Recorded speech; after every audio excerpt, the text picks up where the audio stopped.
Directing traffic, gonna go deep, has a man deep, it is caught for the touchdown, Corey Davis! What does he do? Attacks leverage. If he's outside leverage, he doesn't want you to beat him outside. So stem towards him, hold him outside, stab outside. Drive face, full cell vertical, get into the blind spot, he absolutely burns it. Corner is lost. He literally no way goes long, fast, how he approaches the game, how dedicated he is to football. He's ridiculously good, man. You have to be ecstatic. This is actual film. This is actual football talk. It's a football show. We're supposed to talk football, not storylines.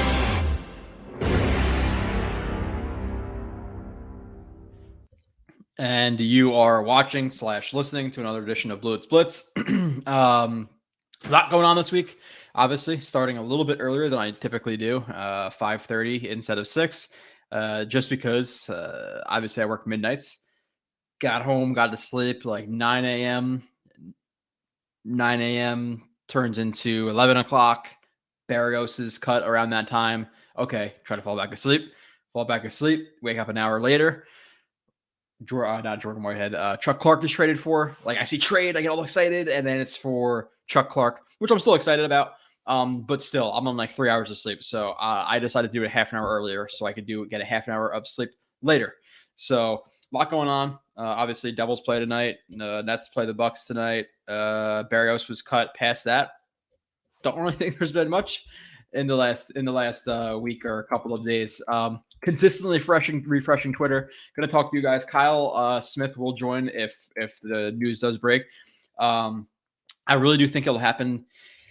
I said today or tomorrow. I think it could push into Saturday, but at a certain point, like, you have to know, obviously, how to construct your roster. You know, who does he want? Rodgers, obviously. We'll talk about, him, and talk about, some trades going on with the Jets, some cuts, some potential free agents to talk about the backup quarterback position. We haven't really talked about too much. I think I mentioned it a couple of weeks ago, but if you're trying to make a legitimate Super Bowl run with this team, which obviously if you're getting Aaron Rodgers, we are, right? Do we want Zach Wilson as a backup? Now, I'm not saying to go out there and get a guy who's going to cost $10 million, but do we have to look up some guys like, Case Keenum, whoever's going to be out there? I think the Jets should. I don't think you should go into a Super Bowl season or a Super Bowl or bust type season with Zach Wilson as the primary backup. So that could be something we discussed, some trades, some targets, which just kind of giving a preview of that is like, at the end of the day, if you trade for Rodgers, which it seems like the Jets will at this point, fingers crossed, you're going all in. Like, you're not doing this. You're not putting half a foot in here. Like, we're going balls deep for, obviously when I'm terms I use all the time, but balls deep. You trade for a tackle, you trade for Mike Evans, you trade for DeAndre Hopkins. You can't really, lack of a better term, pussyfoot around this. Like, you have to go all in. If you're going all in for 2 years, push the chips down the road a little bit. Obviously, give yourself some financial flexibility in the future to at least construct a decently competitive team. But if you're going for 2 years, go for it. It is what it is. 25, 26, we'll figure those years out when we get there. It's not like we're going to be the Saints and have to keep pushing it down the road and give away players like Chauncey Gardner-Johnson for, basically a cupcake. But still, I think you should obviously maneuver whatever you need to maneuver, push it down the road a little bit and make some big trades. And I know the Jets are only a couple of $1 million under the cap right now due to some of the roster moves they've been making. But they have over $100 million, right about $100 million in 2024. So you could always push stuff down the road. And listen, at the end of the day, again, if you're going for it, go for it. And if Mike Evans is going to cost you a 3rd round pick, and I don't know exactly what the contract was. It's like $12 million this year and like 18 the next or something like that. I could look it up, but something like that. It's a relatively good price for a guy who's 31 years old.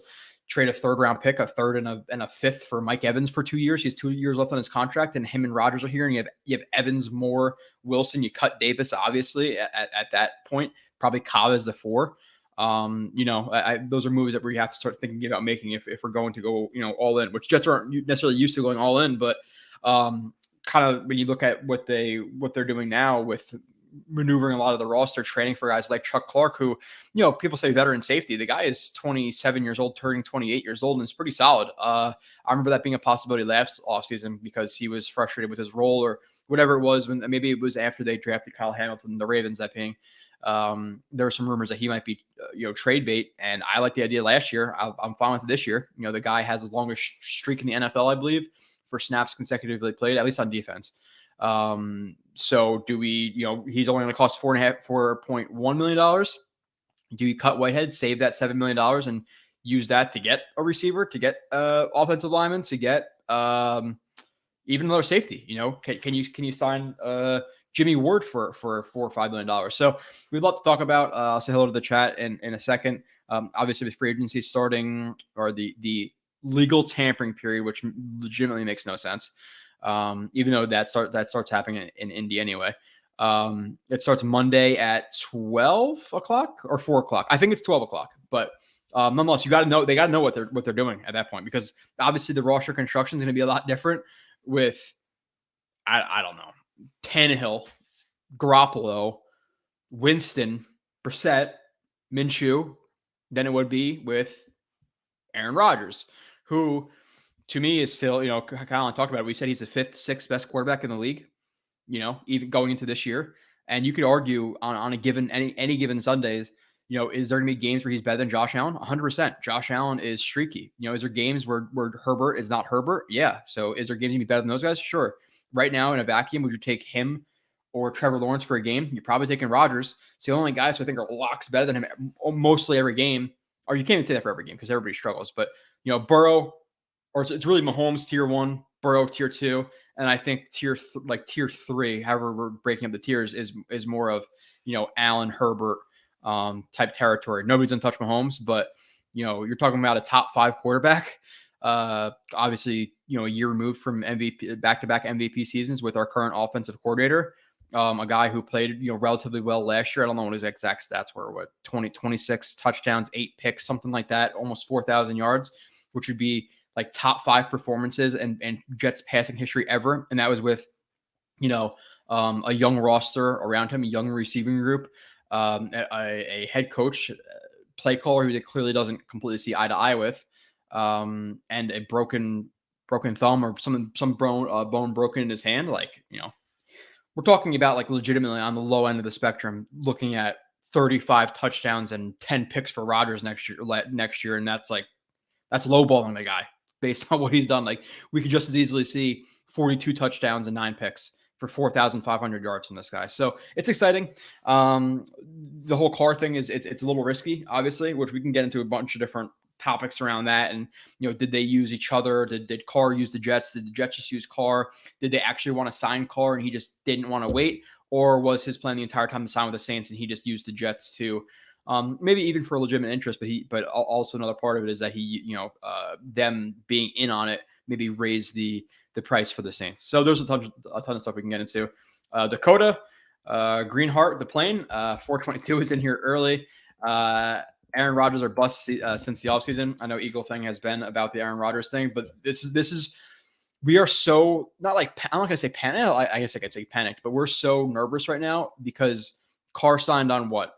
Monday? Was that Monday or Tuesday? And this is the risk we're running, that if Carr is gone, which he is, obviously he's with the Saints now, and Rodgers decides to, let's just say, retire, what are we doing? We don't know what's going to happen with Lamar Jackson. It seems like he's most likely going to be back with the Ravens. Jimmy G, let's say he ends up with the Raiders because of the connection with the head coach. Tannehill might not leave, and we're talking legitimately about Jameis Winston, Brissett, Minshew, and I'm going to want to climb to the top of my roof and jump off face first. I can't deal with that shit, especially after talking about Carr and Rodgers the whole offseason, and that's why it's so imperative right now that they get this shit done. Obviously, they flew out to California with a bunch of psychopath Jets fans tracking the planes and watching them land and get out of the plane and go back in the plane or whatever they were doing there. But that happened, for the Jets brass to meet Rodgers. I think it was Saleh, Douglas, Woody Johnson, Hackett, and I think the other guy was somebody who's responsible for the Jets cap. And there's conflicting reports everywhere right now between whether it be ESPN or NFL Network. Some people are saying, oh, the contract's not worked out. Some people are saying the contract is worked out. Some people say the trade compensation, the Packers want more. Some people are saying the trade compensation is already worked out. I think another person said that both the trade and the contract are worked out. It's just for Aaron Rodgers to say yes. So what are we waiting for? I don't know. At this point, I think it's just Rodgers. But at the end of the day, again, he has 48 hours. I don't obviously I don't think there's like a hard cutoff date with the Jets. Apparently, the Jets are not trying to rush him, but you have to know what you're doing in free agency. And you want obviously a couple. Now, I'm sure the Jets are not just sitting on their hands and saying, "Oh, well, I guess we'll figure out what we're doing in free agency if we get them." I'm sure they have Plan A, Plan B. But still, so let's see who's in here. The wait is becoming really annoying. It's been annoying for months. I legitimately thought like, okay, Carr, Rodgers said last year he didn't want to wait as long as he did last year, which I believe we're a day past where he waited last year. I think last year was March 8th. He decided. Now it's March 9th and we're still waiting. And then with the Super Bowl, I think it was February 15th for Carr. I thought that we were going to land Carr. Something was going to be decided before February 15th. So we've been waiting months about this. I remember going to that first Patriots game with Kyle and being like, dude, we need a new quarterback. Zach Wilson's not it. So what are we going to do? Talking about it then, talking about it with Darnold, talking about it with McCown and with Fitz and with Geno and with Sanchez and with Hackenberg and with Greg McElroy and with all these scrubs we've had. The quarterback position has been frustrating since I've been a Jets fan, because even when I got into like the Jets, like heavy, I'm obviously 90, I'm 93, not obviously, but 93. So by the mid 2000s, Chad was already hurt and all that stuff. So you had an injured Chad who was okay at best. You had Brett Favre who was, obviously 8-3, and then his shoulder fell off. And then pretty much since then, it's been absolute dog shit. So it's been annoying for 15 years at this point, but either he wants to come here or not. Yeah. He likes the attention. He likes seeing people clamor for him. He likes the players tweeting at him. He likes all that stuff. That's just how he is, which again, if he's throwing 40 touchdowns for my team, I really don't give a shit. The only thing I am dreading is him next year. Now, hopefully, if he met with the Jets, it's really interesting to see. Like, I would love to see the meeting dynamic, because the Jets, I'm sure, want assurances for at least 2 years, or hope to convince him to stay for 2 years. But at the same time, you don't want to push too hard on him. Be like, nah, screw it, I'm just going to stay in Green Bay. I'm comfy here.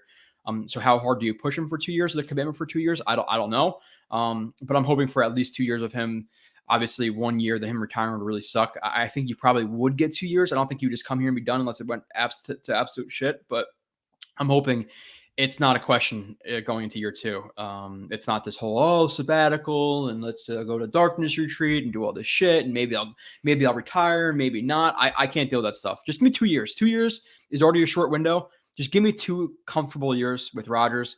We'll figure out what we're doing after. The Zach Wilson stuff it's way overblown to me at this point. Aaron Rodgers is not just going to fix Zach Wilson. He's so far gone. I don't think it's that one of his mentors coming in and just and working with him, how much he ever works with him.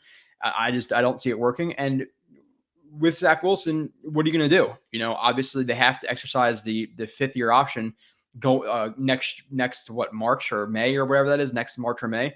So you're going to exercise I don't know what is it, 16, 17, $18 million 5th year option on Zach Wilson when he hasn't taken a snap since being benched for guys like Mike White and Joe Flacco. Like, oh yeah, he looks good. Rodgers is mentoring him here. Let's give him $18 million. I don't think that's going to happen. So unless he decides, okay, maybe I'll come back for a 5th year, but it'd be a 1 year contract for $7 million. And yeah, sure. But I'm not giving Zach Wilson $17 million sitting for a year behind Rodgers. He can't prove enough in practice in that point. At least not. Well, obviously I'm not there, but here we go. What's up, Eagle? Simon, you just tell me how. I always feel bad for just saying Simon. Is it Matthias or Matthias? I think it's Matthias. I'm gonna start calling you Matthias. If I'm wrong, send me like that little thing how to say your name. I'm saying Matthias though. How close? I think the Jets are really close. I legitimately thought it was gonna happen today. It can happen right now. If it does happen, obviously put it in the chat.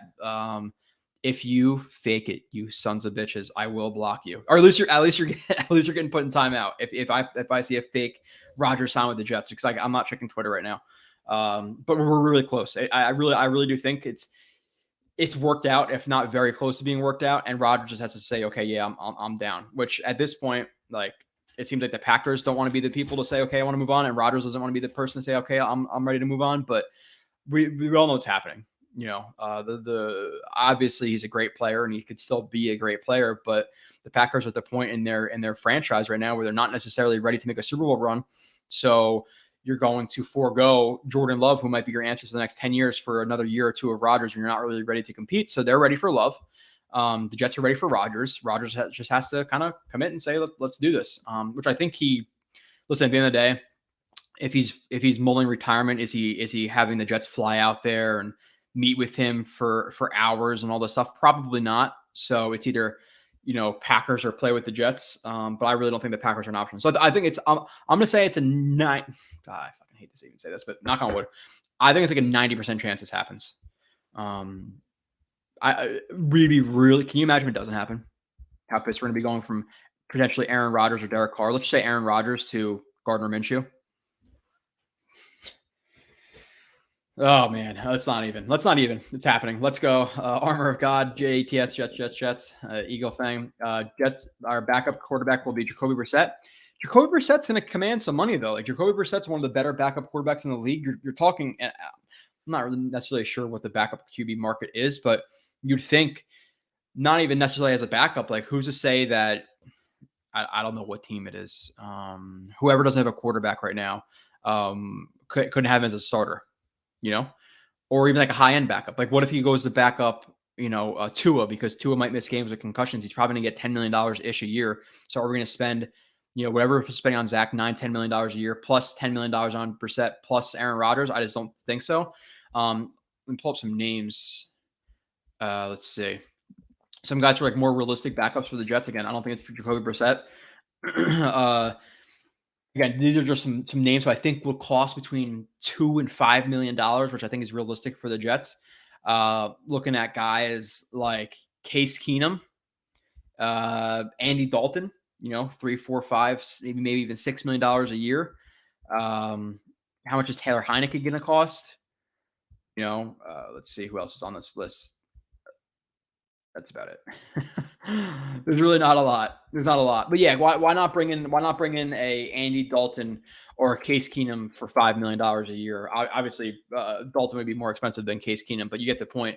They're just not going to spend that much at quarterback. But at the same point, with that being said, I am not going to a Super Bowl or bust type season with Zach Wilson as a backup, because at the end of the day, injuries happen. And if you're, I don't know, 11-6 going into the final week of the year, 10-6 going into the final week of the year, you need to win, and Rodgers hurts his thumb, and now it's Zach Wilson. I don't know. I'd rather just spend the $3, $4, $5 million on Case Keenum, which is sad to say at this point. I trust Case Keenum, which again, obviously I have to go back and watch what he's done in recent years, but like Case Keenum, do I trust him more than Zach Wilson? Probably, which is terrible. Swolsey, what's up? Steven, what's up, Joe? Let's pray to the football gods that it happens. Yeah, I'm just excited to get back into like the grind of things and get back into the film stuff.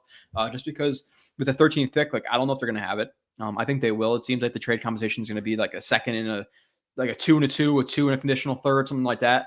But in general, like, do I want to watch a bunch of guys who are maybe at 13 and then they would trade a pick out? That would suck. So I started working on some Chuck Clark stuff, which we'll talk about in a little bit, but it's nice to have actual like tangible stuff I can work on. Like guys are going to be with the team.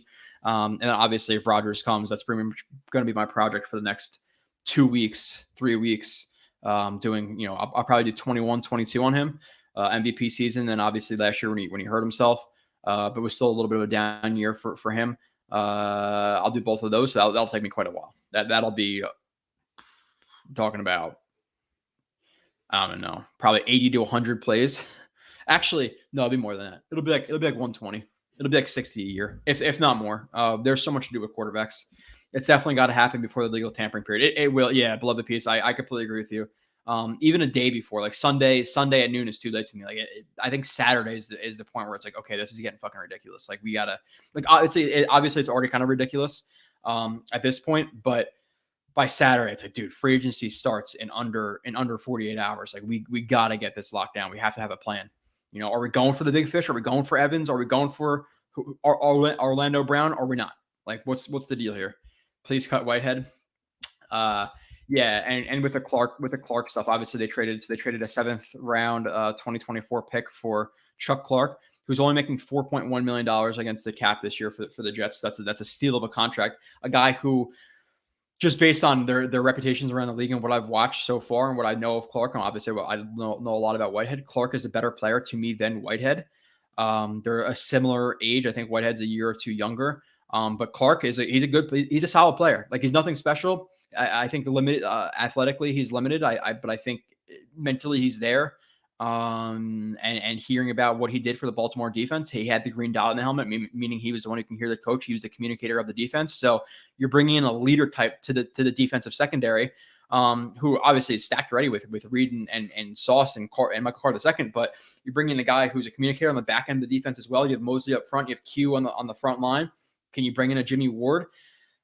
Like, to me, if the defense is cut at this point, cut Whitehead, save the $7 million. I think $3 million dead if you cut him. But you cut him because Clark is a guy who he'll play high. I would say the four most positions I've seen him in so far that I've been watching the film on him has been deep half, cover 2, middle third, cover 3, and then legitimately as a linebacker in a hook zone, and then curl the flat and cover 3, 4, whatever it may be. But he's more of a box guy than a true free. So you do not want your coverage safeties being Clark and Whitehead. So Whitehead is most likely gone. And then do you sign a Jimmy Ward? To me, you cut Whitehead, you sign Ward, you re-sign Quincy. Obviously, hoping it's a sick price. You sign Quincy, you re-sign Rankins, and then you go into the draft and you're hoping to find a run-stuffing D tackle and a linebacker in the 2nd, 3rd, 4th round. If you don't land them, you go to the veteran free agent market. But I think adding Clark and Ward would do wonders for this defense. Wonders. And then you just bring back a competent, linebacker or two alongside CJ and fill out some depth on the defensive line. We're moving. That's a good defense with Ward and Clark back there because last year it was atrocious. They just had the worst pairing of safeties probably.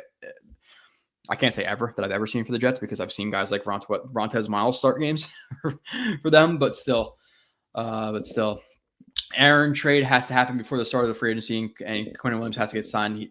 I think Quinn Williams pushes a couple more months, to be honest. Eagle, just with the Rodgers stuff, with the with free agency starting with the draft. If I had to guess, it's like May, June type thing. I don't think it happens now, but unless you're talking about Quincy Williams, who again, I'm cool with Quincy around $5 million ish, but let's look up some free agency linebackers since I'm already on Spot Track. Jack Cunningham. There's a guy, but he was 14.5 last year, so he'll probably want too much. But you have Zach Cunningham, you have Deion Jones, you have Levante David, you have Eric Kendricks, who just cut. You got Devin Bush, you got Anthony Walker Jr. out there, who's a decent veteran type of option. You have Tremaine Edmonds out there. You got Denzel Perryman. Who are some other interesting names here? You got Jayon Brown, who's been injured a little bit, right? Now, but there's some names out there. Nick Kwiatkowski. I don't know how to say that name. But there's a couple linebackers out there, so you could do that as well going to free agency. But I'm excited about Clark, Michael Hyde late. Have I watched enough of Michael Hyde or Clark to really say, okay, a 1-for-1? No, not really. And me typically, Swolesy, I hate player comparisons. I really do. But you're looking at a good veteran safety who's smart, who's willing to take on blocks, who's a good tackler, who's okay in man coverage from what I've seen on tight ends. I think he get a little bit flat-footed, but still decent enough in man coverage, a good box safety, a guy who has some versatility to play high, but you don't really want him there. For $4.5 million and a communicator. Like people underrate the communication stuff on defense too in the back end. When you have guys like Whitehead and Reed and Jordan running out there, have no idea what they're doing. It's obviously not ideal. And how many tackles did they miss? What Jordan Whitehead missed? How many tackles this year? It was ridiculous. He's one of the worst safeties in the league in terms of missed tackles. And now you're replacing him with a very consistent tackler in Clark.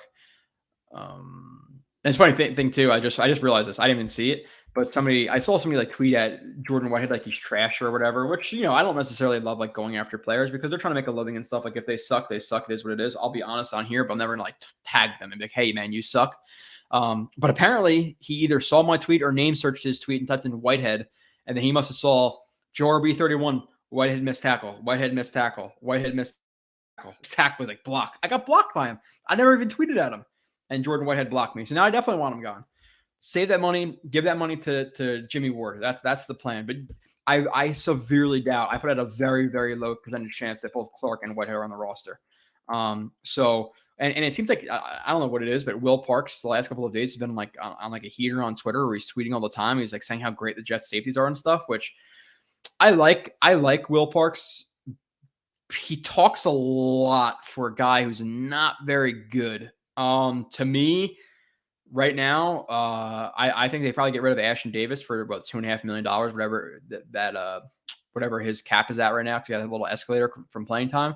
But right now, it's I'll predict Ward, Whitehead, Tony Adams.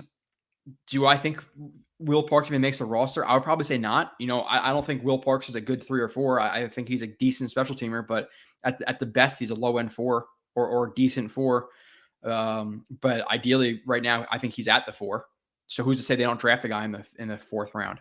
So I don't know if Will Parks makes a team, but nonetheless, I like Clark from what I've seen so far. I got some good man coverage reps, breaks down in his square on tackles, reliable tackler, controlled going to tackles, good route anticipation, plays a good leverage, physical, likes to take on blocks. There's some stuff I'm writing down from already. So you're gonna have a review of Chuck Clark. Depends on if and when Rodgers is traded for.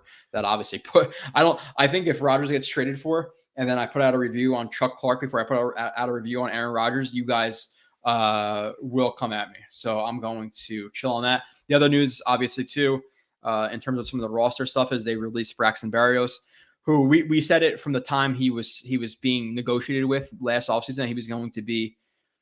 Let me check my Twitter real quick because I just saw the viewer count jump.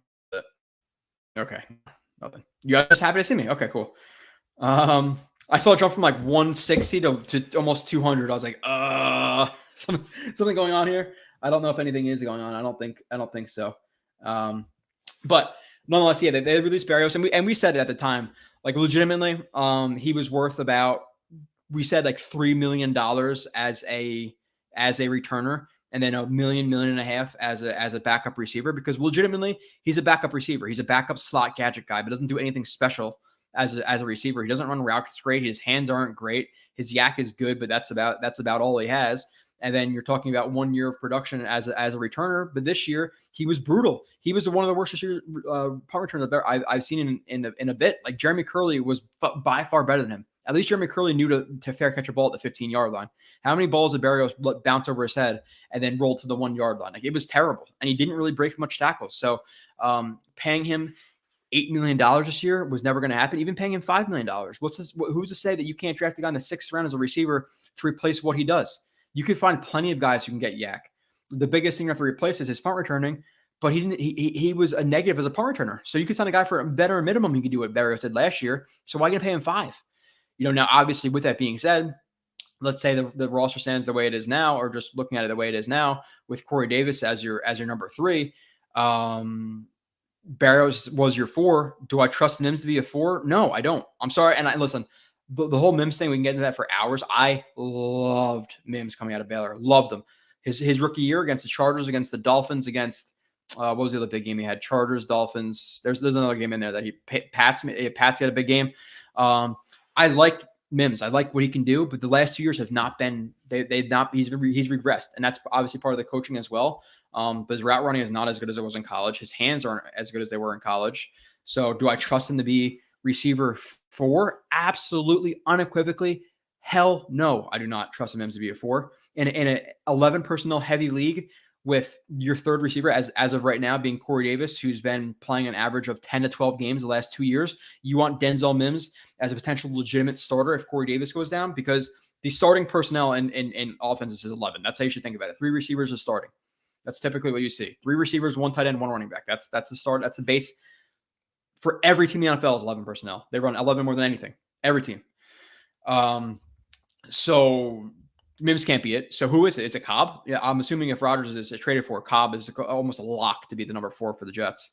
Now, there's been some other rumors too about some other guys out there who we could talk about in a little bit. Some other veteran guys who I think they could be traded for or signed. And then obviously you're going to cut Corey Davis. But let's see, signed Tevin Coleman. No, I think the Jets next year either You have your top three. You have Carter. You have Brees. You have Zonovan Knight. I think running back 4 is either one of Ty Johnson or a 4th or 5th round running back. To me, I'd rather have the 4th or 5th round running back. You take that swing because obviously running backs can dime a dozen. There's guys in the 5th, 6th, 7th round who are legitimate, studs, or at least very good players. So I'd rather take that risk than Ty Johnson. But either way, Ty Johnson could be the 4, but not Tevin Coleman. Jameis Winston backup for Aaron Rodgers. No, it's going to be way too expensive, Eagle. I think you know that. Jameis Winston's somebody's going to pay him to start. You're looking at 15 to 20. I would assume for a Jameis Winston type, the minimum 15. That's about where I would think. So they're not going to pay him for that. No midget QBs, please. Keenum stinks. Jameis went. Yeah, I will guarantee you, Shafiq Khan. It will not be Winston, Wentz, or Brissett as a backup. Wentz made $30-something million last year, and obviously had a down year, so he'll make again 15 to 20 again. But the Jets aren't going to pay anything over like $10 million for a back. They shouldn't really even pay over like $6 million for a backup quarterback. So if you can get Mike White back here for $3, $4, $5 million, fine. I think Mike White makes closer to like 7, 8 in my opinion. But you're not going to pay a backup quarterback, $15 million to hopefully play 0 snaps for you. It's just there's no way. White or Bridgewater. Yeah, I'd be cool with either. I don't know what Bridgewater would command, but I think that's more realistic than the Brissetts and the Jameis Winstons out there. Even though he might be pushing more towards the area that I'm personally uncomfortable with. But yeah. Let's see. Taxi for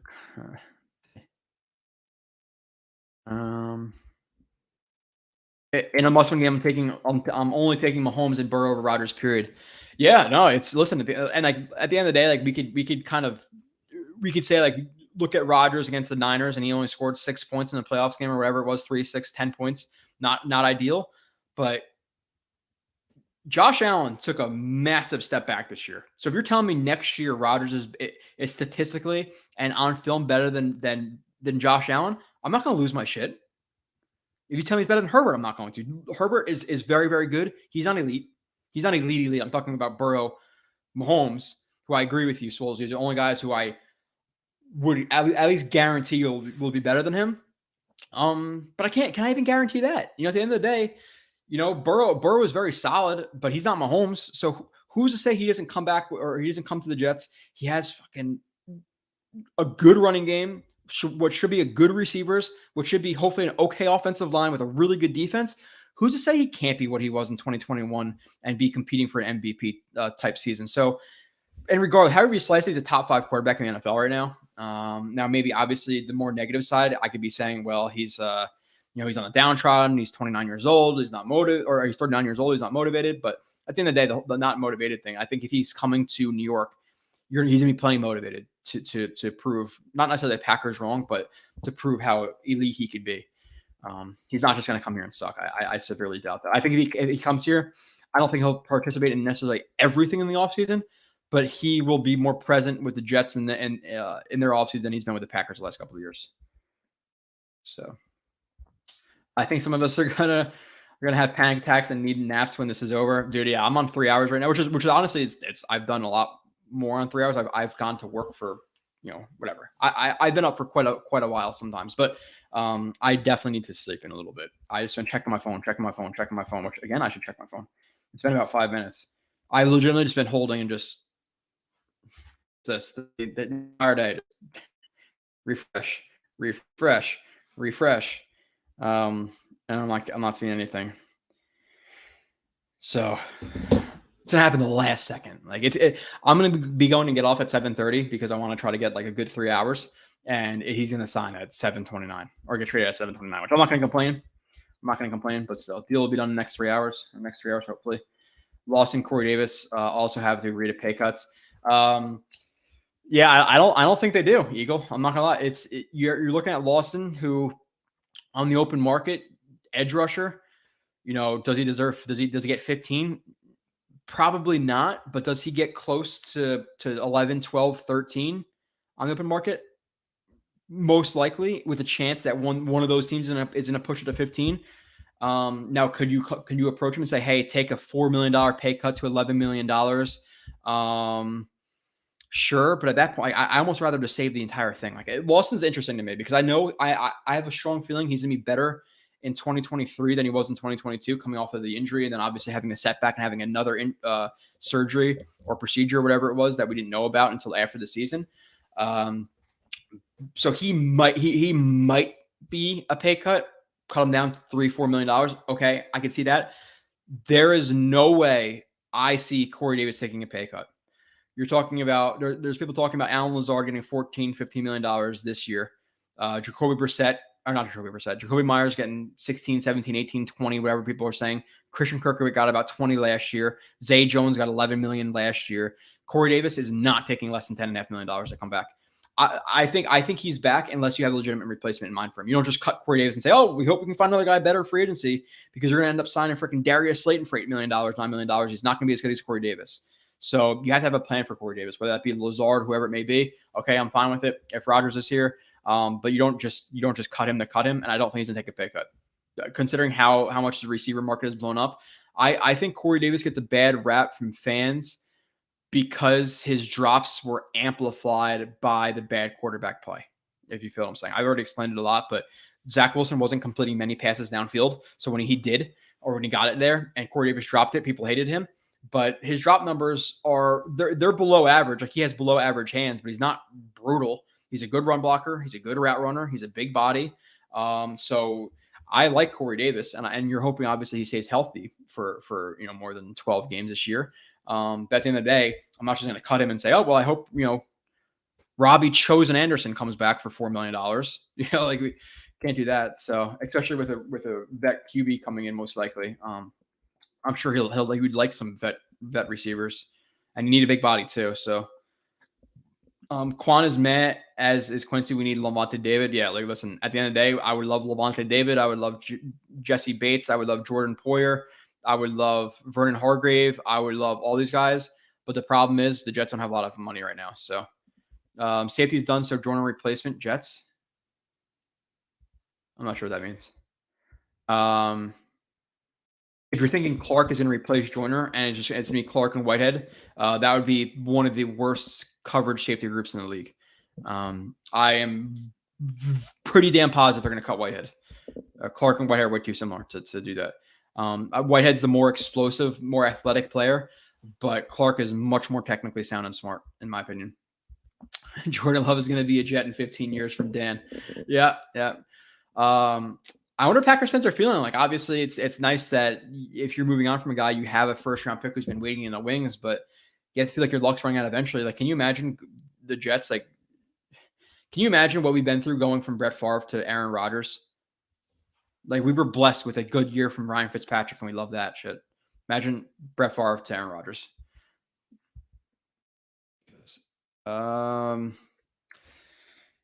Okay, where's our QB Joe from Snoopy? In LA. He's in LA. I'm hoping they agree to it, man. I can't keep waiting for this shit, and it's gonna happen. I'm hoping tonight. Let's hope in the next hour and a half it happens while I'm talking to you. Next 2 years, he makes $100 million. Aaron is playing. I agree with you that he's playing, Eagle. And when you look at him playing, it seems like the Packers are all but ready to move on. If he came back to them, he's like, hey, I want to play for you guys. Would the Packers be like, you sure you want to? I don't know, man. That Gotham green looks real nice on you. Which, by the way, some of the jersey edits with Aaron Rodgers and Jets uniform does not look right. I'm hoping they do some kind of a throwback jersey with him. I'm curious to see if he wears 12. I don't know.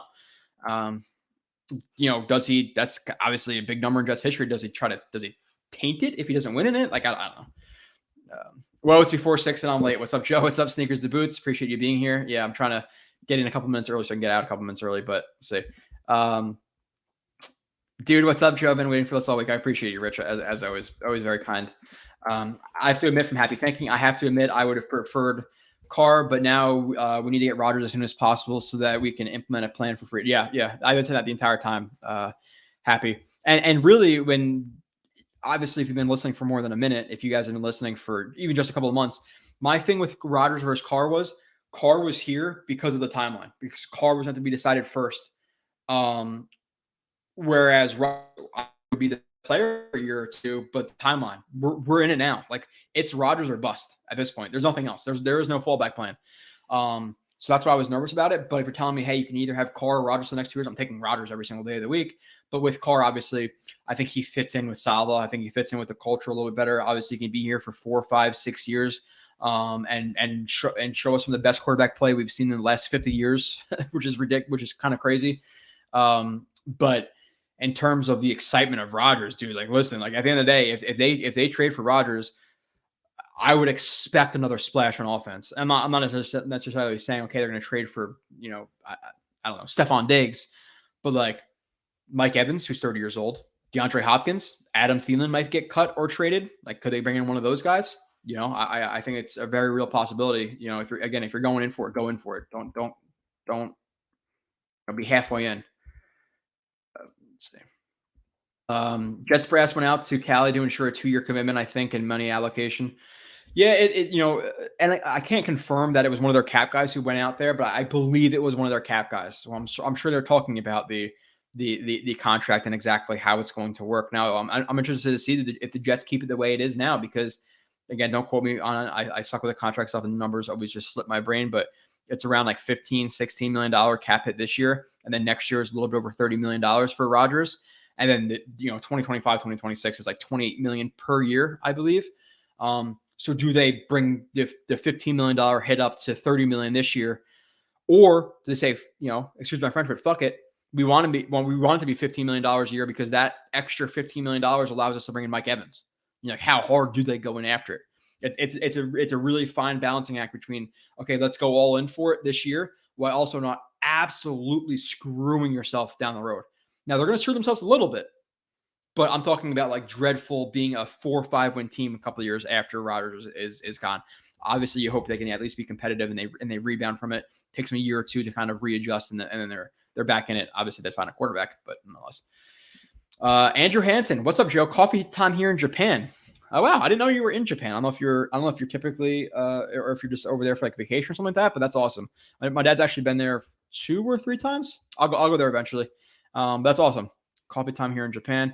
Hoping we hear the good news while you're on the stream. Yeah, I'm gonna be very very excited if we hear it on the stream. And then Kyle will pop by, and I'm not gonna end up sleeping until tomorrow at 9 a.m. But nonetheless, why do you think that? I'm not sure. This is the only problem with me being behind. Let me keep moving on. Try to catch up. Would you trade for Stafford if we miss out on Rodgers? Apparently, Stafford is available. Beloved piece. I think it's an option. I do. I don't want to think about it, though. I'm being completely transparent. I don't want to talk about it because past Rodgers, whether it be Stafford, Tannehill, Garoppolo, it's all going to be disappointments. But I think he's in that next tier of options. I think past Rodgers, it's Stafford, Garoppolo, Tannehill are your next best 3. And I'll be like, okay with Tannehill. I don't know okay with Stafford. I'm not sure what his contract is. But obviously last year he was hurt and all that stuff. And I still think he'd be one of the better quarterbacks we've seen in the last 20 years for the Jets. But let's live in the world where right now we're getting Rodgers, because with all the smoke from Diana Rossini and Ian Rappaport, who by the way knows nothing, Schefter, all these people, if it doesn't happen right now, it'd be a massive, massive disappointment. Massive disappointment. It's not going to happen. It's only 3 p.m. for Rodgers time. Yeah. I want Floyd from Rams. Let's see. William Joe's a fellow Nets fan. Does the Kyrie experience make you nervous about bringing Rodgers to NY? No, it doesn't. Just because it's only a 2-year window with Rodgers, it would have to go very, very wrong for him to force his way out or be that big of a distraction as Kyrie was. Kyrie, it sucked because we brought him in and thought, okay, bring him into his hometown. He'll kind of level out. He'll be a little bit more normal. He'll want to play for, his hometown Brooklyn Nets and win a chip here. And then it turns into, him being out. I think he was out for, was it COVID reasons? He was out for some reason, and he got caught like at his cousin's birthday party. You take random like sabbaticals and just not be with the team and stuff. So Kyrie was an absolute joke. And Kyrie was like yelling at a Pelicans fan or something like that. I'm hoping Mavs, they lose in the playoffs. He goes to another team, and next year they suck. I'll never root for Kyrie. I'm not a big Kyrie fan. And then to be honest, even with the Nets, I wasn't a big KD fan. Like KD, they were up what 3-1 or 3-0 on the Warriors when he was with the Thunder. They blow that series, and then he joins the team that beat him. Like, that was soft as hell to me. So I don't love either player. I can actually legitimately root for the Nets now with their players. Like, I like Bridges. I like Cam Johnson. I like a lot of them. So at least it's fun to watch again. But I really hate basketball in general. Like, I hate mostly everything about that entire league. So Kings, Knicks are not making it. Thoughts on Stafford? Yeah, I think it's up there in the next tier. Andrew says Lamar is scary though. Saw the news that you'd have to wait 5 days after the offer, so you'd be holding on to like March. Yeah, and the thing with Lamar, and I don't want to get into it again because I already talked about this a lot. I don't want to try to fit a square peg into a round hole. On the Jets roster, does Nathaniel Hackett even have an offense plan for Lamar Jackson? And again, we're talking about the injury stuff, which again, his stuff was from the pocket, but in general, if he wants to, run less and pass more, then you're paying him let's just say $45 million a year when his real value is $32 million a year. Like, if you take away Lamar Jackson's legs, I still think he's a decent quarterback, but he's not Lamar Jackson that you should be trading multiple first-round picks for and paying $45 million a year. So I just don't see it as a realistic option for the Jets. I would stay away personally. And with the league, at least, like, at this point, there's some people think there's a collusion and all this stuff. And maybe it's just ignorance, whatever. I see it more as teams knowing that the Ravens just want them to do their dirty work and then they're going to sign them right after. They are not letting Lamar Jackson go away for 2 first-round picks. So I think they just want him to go out there. Okay, go get $40 million from the Buccaneers and we'll match it. Boom, we're done. So, Johnson, Joe, you pissed off Jordan Whitehead. He blocked it. Yeah. So, thoughts on the safety situation now? I think they had their starter at strong safety and Clark, and I think they are missing a starting free safety. Now, could it be like a low tier vet competing with Tony Adams? Sure, but I have a feeling that Jimmy Ward's going to come to the Jets. Was playing a little bit in the slot last year. Didn't seem like he got along great with Kyle Shanahan and the defense in general. So I'm hoping he comes here for $4 or $5 million, and I still think he's a solid free safety. So, thoughts on Clark for less compensation than Cashman or Shaq Lawson? Yeah, Clark, a starting level 28-year-old safety who's a communicator of the Ravens defense, just went for a 7th-round pick, and we got Cashman for a 6th, which then he flipped Cashman pick. Was it that exact pick that he flipped into James Robinson, which obviously was one of his least successful trades to this point, but who cares? It's a 6th-round pick. But yeah, getting a starting safety for a 7th is obviously great. Obviously great. I shouldn't even put that on the screen. Rodgers trade coming at 8 p.m. Saw it on Twitter. There you go. 8 p.m. It's right in that window. That's in that soft spot. That's like when I'm just about to be falling asleep. I'm going to hear my phone buzzing, and then I'm going to be pissed. Not pissed. I'll be happy, but still. We just keep searching for positive. What about Edmonds? That's at linebacker. I'm completely cool with Edmonds. To me, the Jets are going to splash on offense. If you're bringing in Rodgers, you only have another splash move in you. So Edmonds is more of a splashy signing. You're looking at $13, $14, $15 million, in my opinion, for an Edmonds type player. And I'd rather sign, if you're going to bring in Rodgers, use that on a tackle, use that on a receiver. So I think the Jets are a little bit more passive on defense in free agency, and then they're hoping that the draft will let them fill out the roster defensive wise. And let's say they're hoping for a linebacker in the 4th round. It doesn't fall that way. Could they bring in a guy, in May for $2-3 million who could be a decent level linebacker? Yeah, I do. But I don't think Edmonds. I don't think they're going to make any splashes. I don't think it's going to be the Edmonds, the Poyers, the Bates. I think you're looking at more like Jesse Ward's, Nick Kwiatkowski's, Anthony Walker's. Like, you're looking at some more cheaper type of players. Even though Ward, I'd be legitimately excited. I like Ward. Yo, Jet fans, Verdilla. You're a Jets fan, right? Remember when Mozart from the Dolphins gave Whitehead the Bo Jackson treatment? He chucked the shit out of him. I never did the film review on that, but I obviously saw it broadcast wise, and that was bad. He's just not a good player. He's not good in coverage. He smacks the shit out of you when he's actually lined up properly to do so, but then he's gonna miss a tackle the same way as well. Whitehead is soft for that, Joe. Yeah. Again, I didn't tweet at him. He searched his name and saw that I was putting up shitty plays of him and blocked me. Whatever. He wants to ignore that he can't tackle, so he doesn't want to see it. Bro, he could tackle better than you could. Yeah, thank you guys. I appreciate that. Appreciate it. Use your arms, Whitehead. Yeah, use your arms, use your feet. Will Parks is good on special teams. If I was to bet right now, and I'd bet $100, whatever it may be, is Will Parks on the team to start the year? I'm gonna say no. I think there's another starting safety brought in, again via draft or free agency. Obviously, Clark, Tony Adams is on the roster. Is there gonna be another guy? I think so.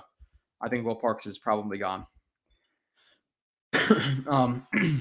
Rich Joe, if we give up this year's second, I'm wondering if it's best to trade back a little from pick 13 and get back some to picks. Thoughts? Sorry. I know a good tackle might be there and could make that tough to do. Yeah, you kind of answered the question yourself there, Rich. How many tackles do they value in the first round? Like we all talk about, Wright and Jones and Johnson and Scronty and all those guys. The Jets might only like two of them. So when you get to pick 13, are one of them there? If you get to pick 13, do you think that if you have a third or fourth guy, do you think Broderick Jones is still going to be there? Is Darnell Wright going to be there? Do you have a good backup plan at tackle? So it's really almost like a cop-out answer, but it's really the true answer is let's see when they're there at pick 13. Who is there? Now, do I think it's a possibility? If you could tell me, hey, they traded back from 13 to 22, they recouped an extra second round pick, and they drafted Broderick Jones. Awesome. I'm signing up for that right now. But still. Hold on, I'm checking Twitter again. Sorry. I just get like notifications and stuff.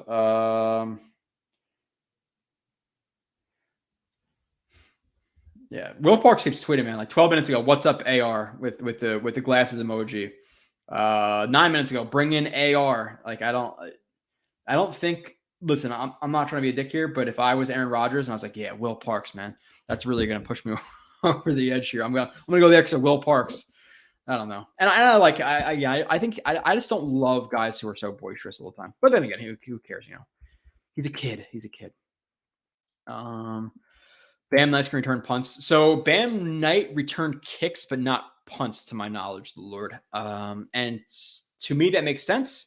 Typically, with kick returns, if you have guys who are like bigger, can build up speed, they usually work on kick returns. So you could see like like Cordell Patterson's a good kick returner, but not necessarily a great punt returner. Punt returning, you want more shiftiness, elusiveness. Where kick returner, you can have bigger guys who can build up speed. So Bam Knight, I'm not sure how great he would be as a punt returner. Now, could he do it? I'm sure he could. Would he be good at it? I don't know. That's left to be that's unseen. But don't think that punt return and kick returns are the same thing. They're not. Rich says, but also not sure if they draft a tackle super early like everyone thinks. Brown is going back to probably start at left tackle. Shouldn't bank on Becton to play, but they might mix with a couple backups.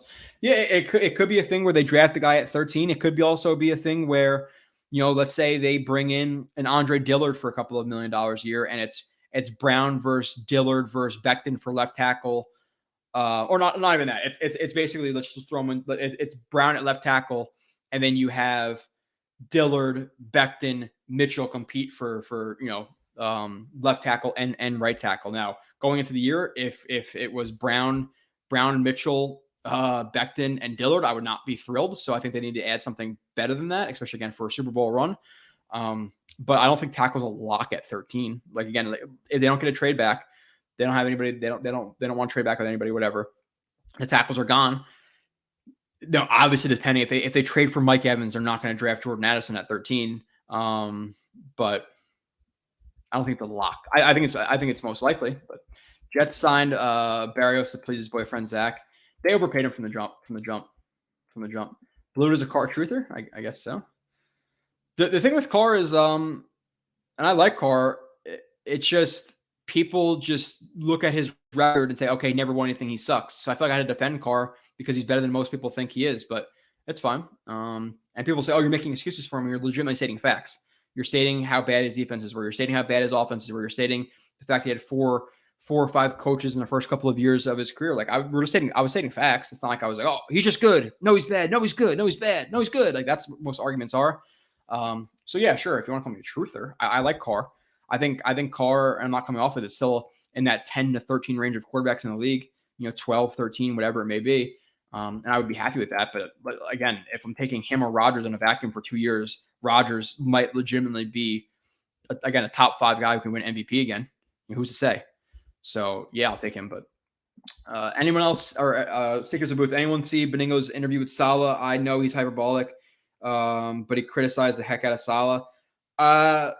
So there are some people who I understand why people are listening to. I know this is like not a good thing necessarily for like a Jets fan to say.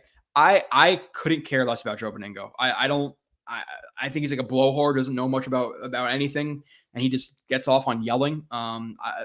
Really all like I'm sorry, like Beningo, Craig Carton, Michael Kay, Don LaGreca, I don't listen to any of it. Literally, and I'm literally saying I'd much rather listen to Jets Talk 24/7 or Let's Talk Jets or Nanya's podcast with Blessington or any one of these podcasts or streams or Buffalo Jets fan over Joe Beningo. Like, what is he? Come on. So I didn't see it.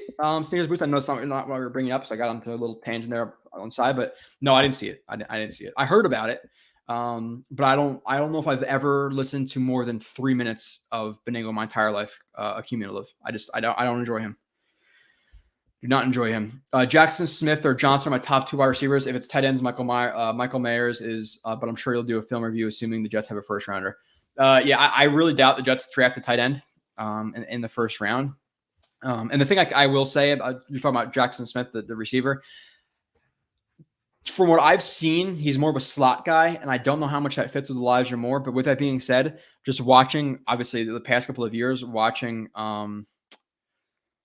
Garrett Wilson coming out of college, and then who was I watching the year prior? Oh, I was watching Justin Fields, and that's when Jackson Smith was there. I really, really like him. Now, I didn't focus solely on him, so there might be a few weaknesses or a few strengths that are slipping my mind I can't really think of, but I really, really like Jackson Smith overall. Oh, yeah, okay. There are no valid reasons to think Carr. Like that's not it's like I've seen you in here before, but like, that's not an argument. You can't just say, "Oh no, he's not good," and leave it at that. Like that's the most baseline thing. Like why? Why is he not good? Minus the fact that he consistently throws for 2-to-1 touchdown ratio and 4,000 yards, and has had not much support around him, both on the roster and organizationally since he's been drafted there.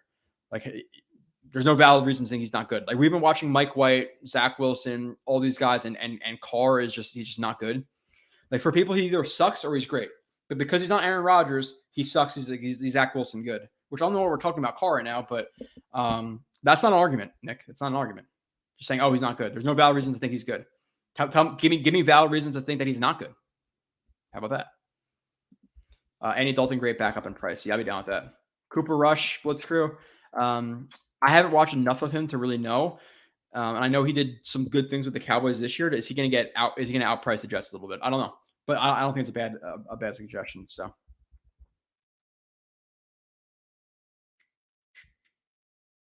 didn't Allen play worse because he was hurt for like half the season? Yeah, he hurt his shoulder.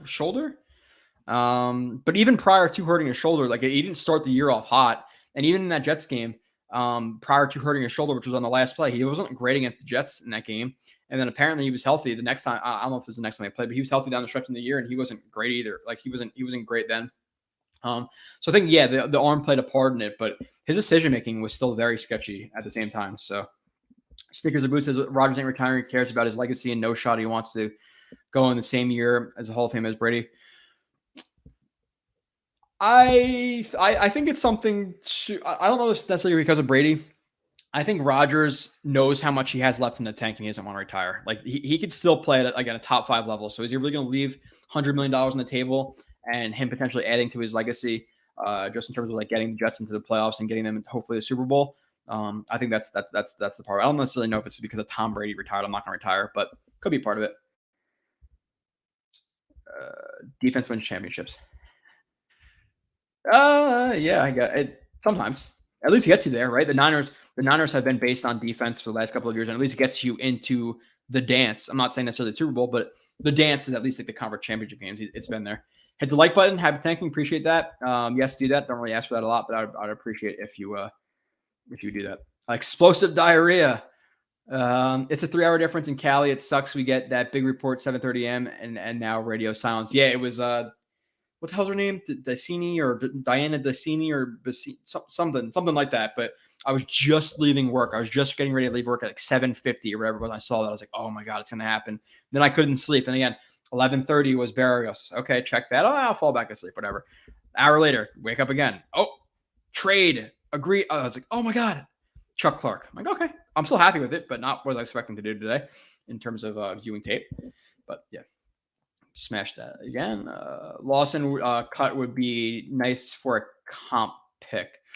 Correct me if I'm wrong, chat. I don't think you get comp picks from cuts. They have to walk away in free agency. So I don't think you get a comp pick. Joe getting damn good at continuing the lens scratching the fan blades. Yep.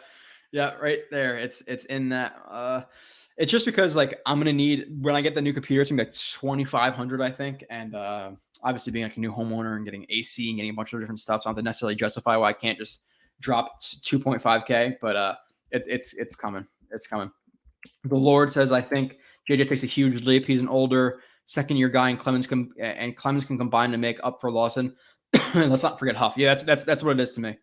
It's Huff, Clemens, and JJ. Can they replace what Lawson did last year? And to me, they can.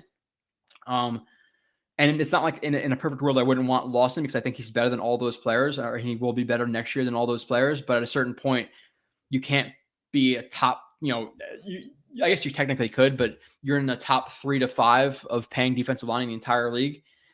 And you still have to pay or figure out your offensive line. You still have to figure out safety. You still have to figure out linebacker. So while keeping Lawson would be very nice, it's almost a luxury.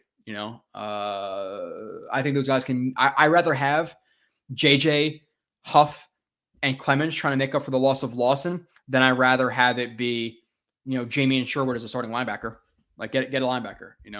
So. Bug sitting on top of your head. No, it's that is a scratch in my camera, which somehow went away for a couple of days and then it came back. So no, it's just a scratch I'm hiding in the fan blade, so you guys don't yell at me. Packers fans are doing the lazy Favre and Rodgers comparison. If you do a quick research, Aaron Rodgers is the best TD to interception ratio. Yes, I know since he's been in the NFL or since like he starting in 2008. He's been number one in he's number one in yards, number one in touchdown to interception ratio. Like he's legit, man. He's very, very good. And the thing with Favre is just in general, like people keep throwing that Favre thing. Did Favre not work out? And obviously Favre was different because Favre retired, decided to not retire in July, August, wanted to go to the Vikings. They didn't work out a trade for whatever reason. He comes to the Jets and he just wants to get back to the Vikings. He wants to get back to the Vikings to stick it to the Packers. But why are we not acting like we weren't 8-3? Just a week or two prior to him getting injured, just beat a 10-0 Tennessee Titans team. Like they were on a roll, and he hurt himself. It was a bust because he hurt himself. It's not like he sucked. And then look, what were his stats the next year? I think his stats the next year were the best they've ever been in his entire career with the Vikings for that 1 or 2 seasons. I think it's just that one season. Next year wasn't as good, but still. Rodgers requested to speak with the Jets first. Yeah, I saw that he wanted to speak with the Jets now. I don't know if that was necessarily he wanted them to come out to see him or just in general, but I heard that as well. The stadium is going to be packed with Rodgers at QB. Yeah, it's exciting. I know I'll be there for I'm usually there unless I work. I'm there almost every single game. This year it's 9 home games. The Giants game, which is another Jets home game, so that's 10. And then a road game I'll go to, that's 11. So I should be to most of them. Definitely home opener. And my thing with my friends was, okay, if we get Carr, we're going to Vegas. If we get Rodgers, we're going to Dallas. So I will also be in Dallas. Whenever the hell that's going to be, I'll be in Jerry's World. So if you guys want to be there, obviously reach out and go to a bar pregame, before the game, or whatever it may be. So Aaron is a motherfucking free spirit. Who knows? Yeah, Whitehead is gone, so Elijah Moore can take 3 and A-Rod can have 8. Was Elijah Moore 3 at Ole Miss? I don't remember. But yeah, no, Aaron Rodgers was 8 at Cal, right? So it's a possibility. I don't love that number for Aaron Rodgers. That's more of obviously Lamar Jackson has taken over that number, but I see that's a very athletic type of quarterback number or receiver number, not necessarily Aaron Rodgers, but still, I don't know, who cares? Yoshi, what's up? I know you said you wanted to be in here. It's not done yet. Not going to get my hopes up too much until Rodgers gets signed. Yep. Outside linebacker Bud Dupree interest. Again, being quick on a lot of these, just because I don't know if the news is going to break, whatever. He's just more of a 3-4 outside linebacker. I don't think he's a DN for the Jet system, and obviously he's not a stand up like stacked backer or stack backer. So I don't think he's a good fit for the Jets. Will Skronski fall to 13? Will the Jets take him? Obviously, it depends on who's there. If you're telling me right now, again, in a vacuum, Skronski's there at 13, the Jets take him. And that's what happens on April 30th, whatever the date is. I'll sign up for it. I like Skronski. And I almost have to do the reviews before I solidify who's 1 and 2 between him. And I still have to watch. I still have to finish Broderick Jones, but I don't see him finishing up either one of those guys. And then there's also what's his name, Taylor from Tennessee, who I got to watch as well. But I'm having a tough time between Skronski and Paris Johnson and who's 1 and who's 2, because Skronski is more technically sound, but Johnson has such a higher ceiling to me, and Skronski, he's not like a lock slam dunk. I think he's a very good player, but people compare him to AVT. I like the AVT's film a lot more than Skronski.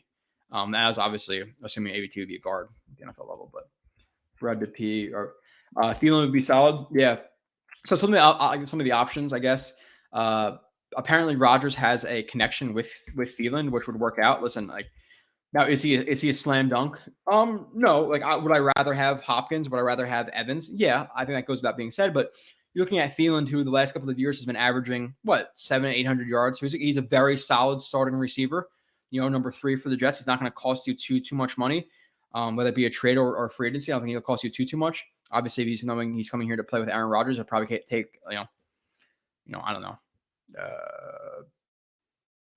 $80 something like that, but I'll be down with that. Thielen, I think Evans. Listen, if you can trade for Evans, if you get Rodgers for a 3rd or a 4th round pick, whatever it may be, and you have 2 years of Evans at 31 years old, and he's making about, let's just say, $15 million a year average, that would be an absolute slam dunk if your starting receivers are Evans, Moore, and Garrett Wilson. Holy shit. And even Hopkins. Hopkins is more risky. I'm not sure how much of it he wants in a contract. And obviously, he had the PED thing and all that. And he's been slowing down a little bit more, but he's still very good. He was still very good last year when he was healthy, or not suspended. So those are 3 names that I've been seeing pop up a little bit, and who I would really enjoy. I think Thielen is probably the most realistic one. But again, if the Jets are going if they're going all in, go all in. And if Evans is out there and say, hey, we want a 3rd round pick for Mike Evans. Adios, 3rd round pick. Give me Mike Evans. Obviously, who wouldn't do that? Now, if we had Zach Wilson in our center, I'm not doing that. But with Aaron Rodgers, that's how you do it. So, so Rodgers, I had this written down too. $14 million this year, $30 million ish next year. Yeah, high 20s and 25. I don't know why I even wrote that down. The other news from before I forget about it is Uzama restructured his contract a little bit. So his hit is around $4 or $5 million dead in 2024, if I'm not mistaken. So it seems like Uzama was a guy who past this year was not a lock to be in the Jets roster. If anything, I would say I would venture to guess he's cut before he's brought back in 2024. But now it seems like he's going to be here for at least 2 more years based on how they structured that contract. So that's another little bit of news. The Jets were about $7 million over the cap or under the cap, I believe, before they made the move for for Clark. So now they're at about $3 or $4 million. You cut Whitehead, you're at about 10, 11. You obviously need about $7-8 million for your draft class. You want a couple of $1 million just in case in the season. So you're talking about basically 0 cap space right now, but obviously they can figure a lot of stuff out, pushing money down the road, whatever it may be. If we trade our 2nd this year for Rodgers and the tackles are off the board, would you trade back from 13 to recoup some of that capital? Yeah, 100%. But obviously, it depends on who's there, who's not there. But if you're trading a 2nd, you could trade back into the mid to low 20s for another 2nd. I'm 100% doing that, 100%. Because the Jets need more than just a tackle; they need linebackers, safeties, etc. So, why does nobody mention that we still on the restricted free agent rights or still own the restricted rights to James Robinson? This will be a 2nd year returning from the injury, and that's when most players are.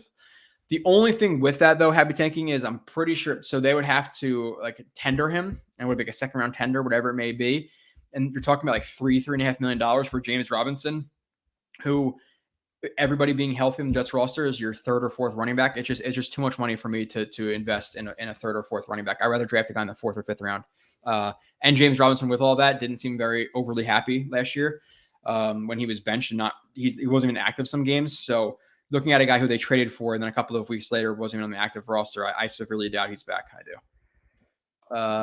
DKB Jets, which positions or role benefits the most from Rodgers joining? I'd imagine it's a slot player like Elijah for us if he sticks around.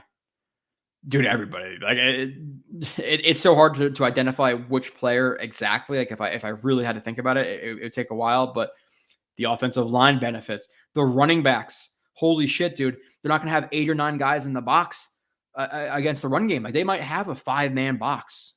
Can you imagine? When's the last time we've seen a 5-man box? Like in legitimately the last 15 years? I don't know. So the first thought, like huge upgrade, is the running game. The running, it's been stacked for years and years in that box. But everybody benefits, dude. And I'm not trying to make a Jets. There's plenty of Jets homers out there, but like, Conklin's better than we think he is. Corey Davis is better than we think he is. Elijah Moore's better than we think he is. Garrett Wilson's better than we think he is. It's hard to produce when you have the worst quarterback play in the league the last couple of years. So everybody benefits. But the first like overarching thing that pops into my mind is the running game. Get those guys out of the box. So Breece Hall is going to feast. Hello, Joe Green from Tokyo. So we have Tokyo. We got another guy in Japan. That's awesome. Greetings to you as well. I don't know what time it is there though.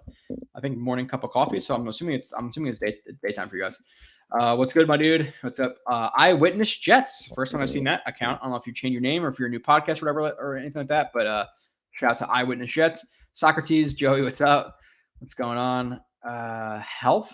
Who do you think we're sending back? Rucker, Corey Davis. I don't think they send anybody back. Like unless the Packers really want one of those guys, then okay, I'm not going to lose out on Rodgers because of Jeremy Ruckert. But you drafted Jeremy Ruckert in the 4th round last year. He showed some flashes towards the end of the year. Why get rid of him? Like I rather just keep him and just trade an extra 4th round pick or something like that. Like I like Ruckert, and Corey Davis I guess could be a possibility. But then who are you replacing him with? Because he's easy to throw in there, but then you're going into next year with, as of right now, Elijah Moore, Garrett Wilson, Denzel Mims. That's not good enough. That is not good enough. So is it Lazard who replaces him? I'm not sure, but I don't know what player might would go back. I really don't know. To me, for the Jets, obviously you want to be competing. You want to be making a Super Bowl push. You don't really want to send anybody back. I'd rather send picks back. At this point, yeah, picks are great, but at the end of the day, you want proven commodities. And in certain years, would I want to trade a 2nd round pick or whatever for Mike Evans or a 3rd round pick? No, not necessarily, but you need proven, ready to go players right now. You don't want, I'm going to draft the guy in the 4th round, like a 3rd round pick. Oh yeah, that guy could be here for longer than Mike Evans could, but what if he doesn't work out or it takes a year or 2 to adjust and then Aaron Rodgers is gone? So, the cap is going up a lot, which John Bushnell brings up. Cap projected to 298 in 2026. What is it, like 250-ish right now? I could see it. To me, it goes up like 10 to 15 every year. That's about what it is. So thank God Kyrie is so whack. Yeah, he is. He's a snake. Yep. Okay. The Nets team at the start of the season would have never gotten past the Celtics. Yeah, no, they wouldn't. They're too soft for the Celtics. It was nice to see the Nets have a 28-point comeback. Basketball was my first love. Like I even liked basketball more than football as a kid. But I remember I went to a game and I saw a center not even jumping for a rebound. I'm like, what is he doing? Like I noticed how much they weren't trying and how superstar driven it is, how often players leave, which I guess is happening more in the NFL, how kind of soft it's gotten. I like hockey more than basketball now. And the Devils are obviously on a heater. Like they were one of the best teams in the NHL. So that's fun, but still NBA suck now. Yeah, I agree, Jay. It does suck. Cheddarhead, hey, hands off my quarterback. I appreciate that, Cheddarhead, if you're actually a Packers fan. I'd be curious to know what you want to do. Like, do you want to keep Rodgers for a year or 2, or do you want Love? The thing, if I was a Packers fan, and honestly, if the Jets just disbanded, I think I'd have to be a Packers fan because of how nice those fans are. It was one of the better experiences I've had going out to Green Bay last year. But if I were a Packers fan, which I'm not, I would say I would be on the Love train. I think I don't think they're a team who's ready to necessarily compete for a Super Bowl. And if you're not competing for the Super Bowl, what are you doing with Aaron Rodgers? Develop Jordan Love. Don't lose him. So that's where I would be. Any chance of Davis or Elijah Moore being there's a chance anybody could be a part of the package minus, Sauce Gardner, Sauce and Q. Pretty much anybody past that is not, or Sauce, Q, Garrett Wilson, Brees. Like none of those guys are going back. Could I see the one of those guys being part of the package? Sure. I could see it. Would I bet on it? No, because the Jets would need another starter then at that point. Dan Philcox says, how about notifications turned on for ESPN? Just got an alert. Patrick Ewing out as head coach at Georgetown. Oh, are you kidding?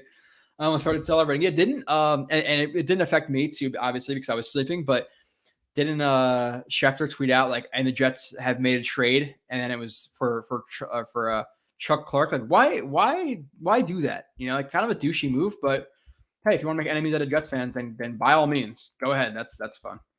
Durant and Luka are done for the season. Is Luka done for the season? I know Durant was in a layup line and hurt his ankle, left ankle, but we'll see.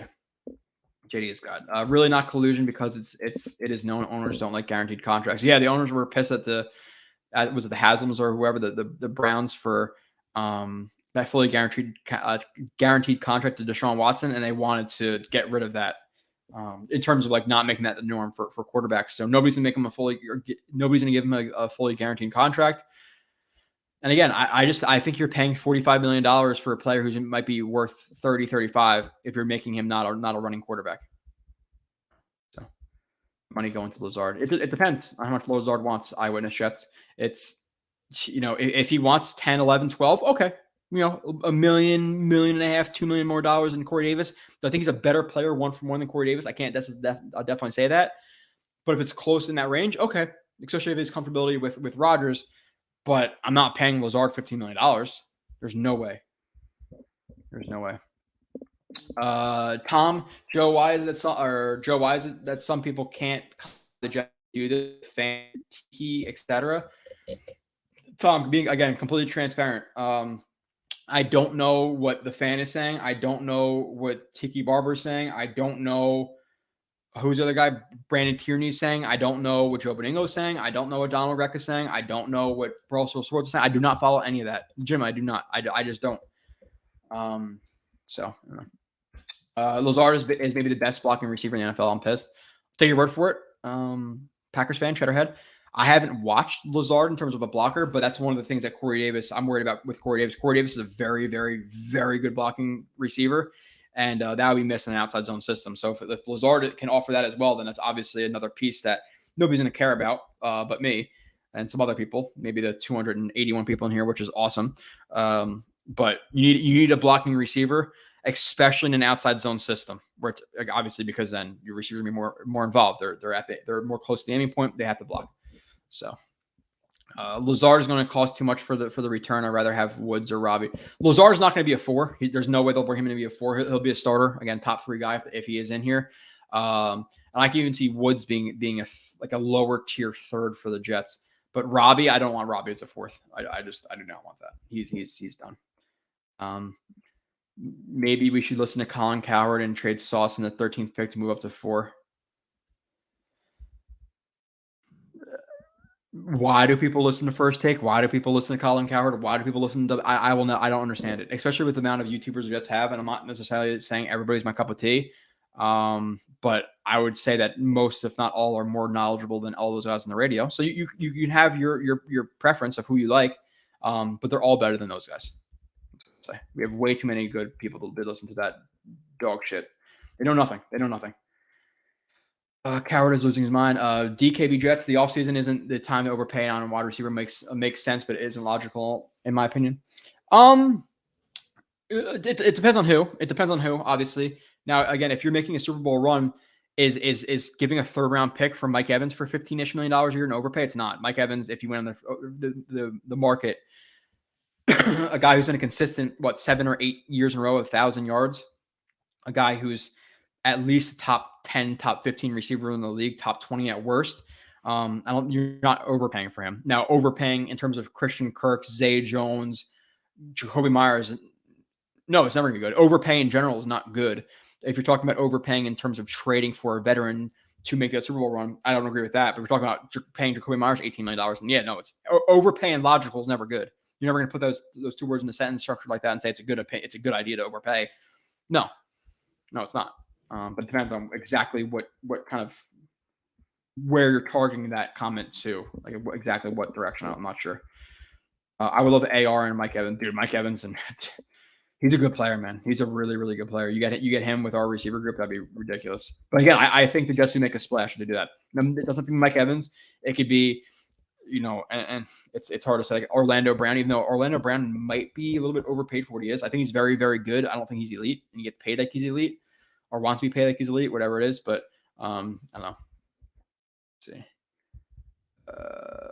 Damn, you guys are killing the chat. What does Sims take? I haven't heard. I don't know.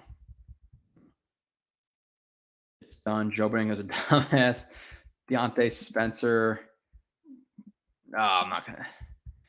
I'm good. I like Ryan. I like OG. The OG of what though? That's I don't know. Like just because he was one of the first to do it doesn't mean he's good. Doesn't mean you should value. Now listen, I'm never. This is all up for subjectiveness.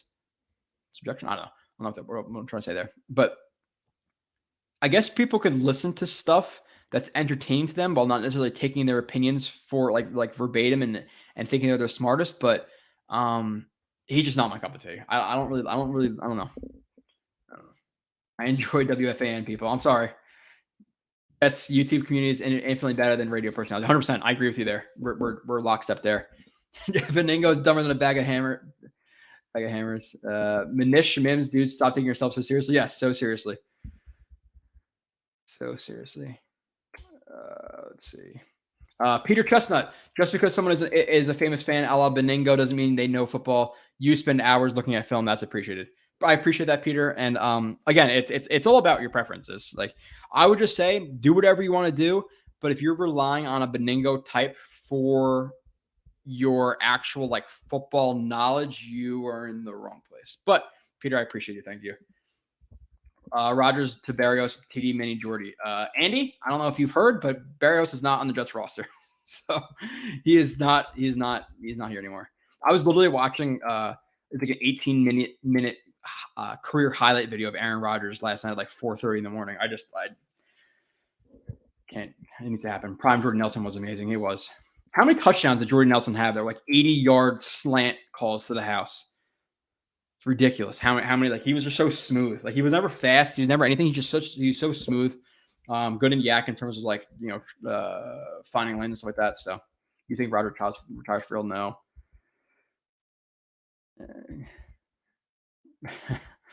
Zach Wilson dog D is needed. Diana Rossini is mommy. Okay, so it's Diana Rossini. Sorry if I screwed up her name before. That's who broke it. What is wrong with getting Jimmy G? He was in the Super Bowl 3 years ago. The same people who claim that he can't stay healthy want Lamar Jackson. What's wrong with getting Jimmy G? I don't think there's anything wrong with Jimmy G. It's just I don't think you're going to win with him. Now, yes, did he get there? Sure, but you're looking at a situation with one of the better offensive coaches in the NFL with a really, really good defense.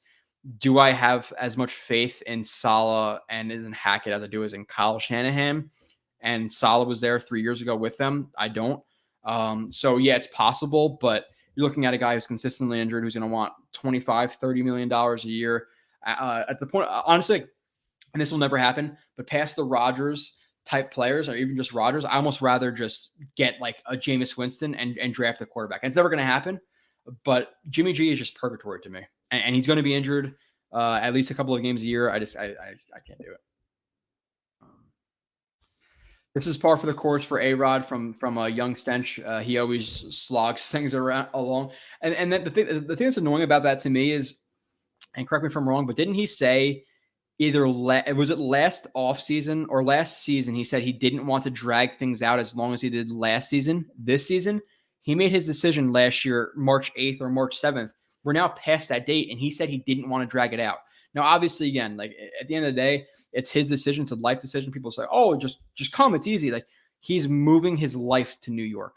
I know his girlfriend's here or whatever. How serious are they? I don't know. But if he moves here with her, they break up. He's still here. I don't know. It's a lot more than people like. The move is a lot more than people think it is. And you kind of feel for players in that aspect. And obviously, they make millions of dollars a year and whatever, so you don't feel so bad. but the guys who bounce around from like practice squad to roster and around 2 or 3 teams in a year, like that must suck, man. It really, especially if you have kids and what do you do? Like obviously you can't move school to school to school to school. It's hard. So yeah, JJ should be improved. 100% he should be improved.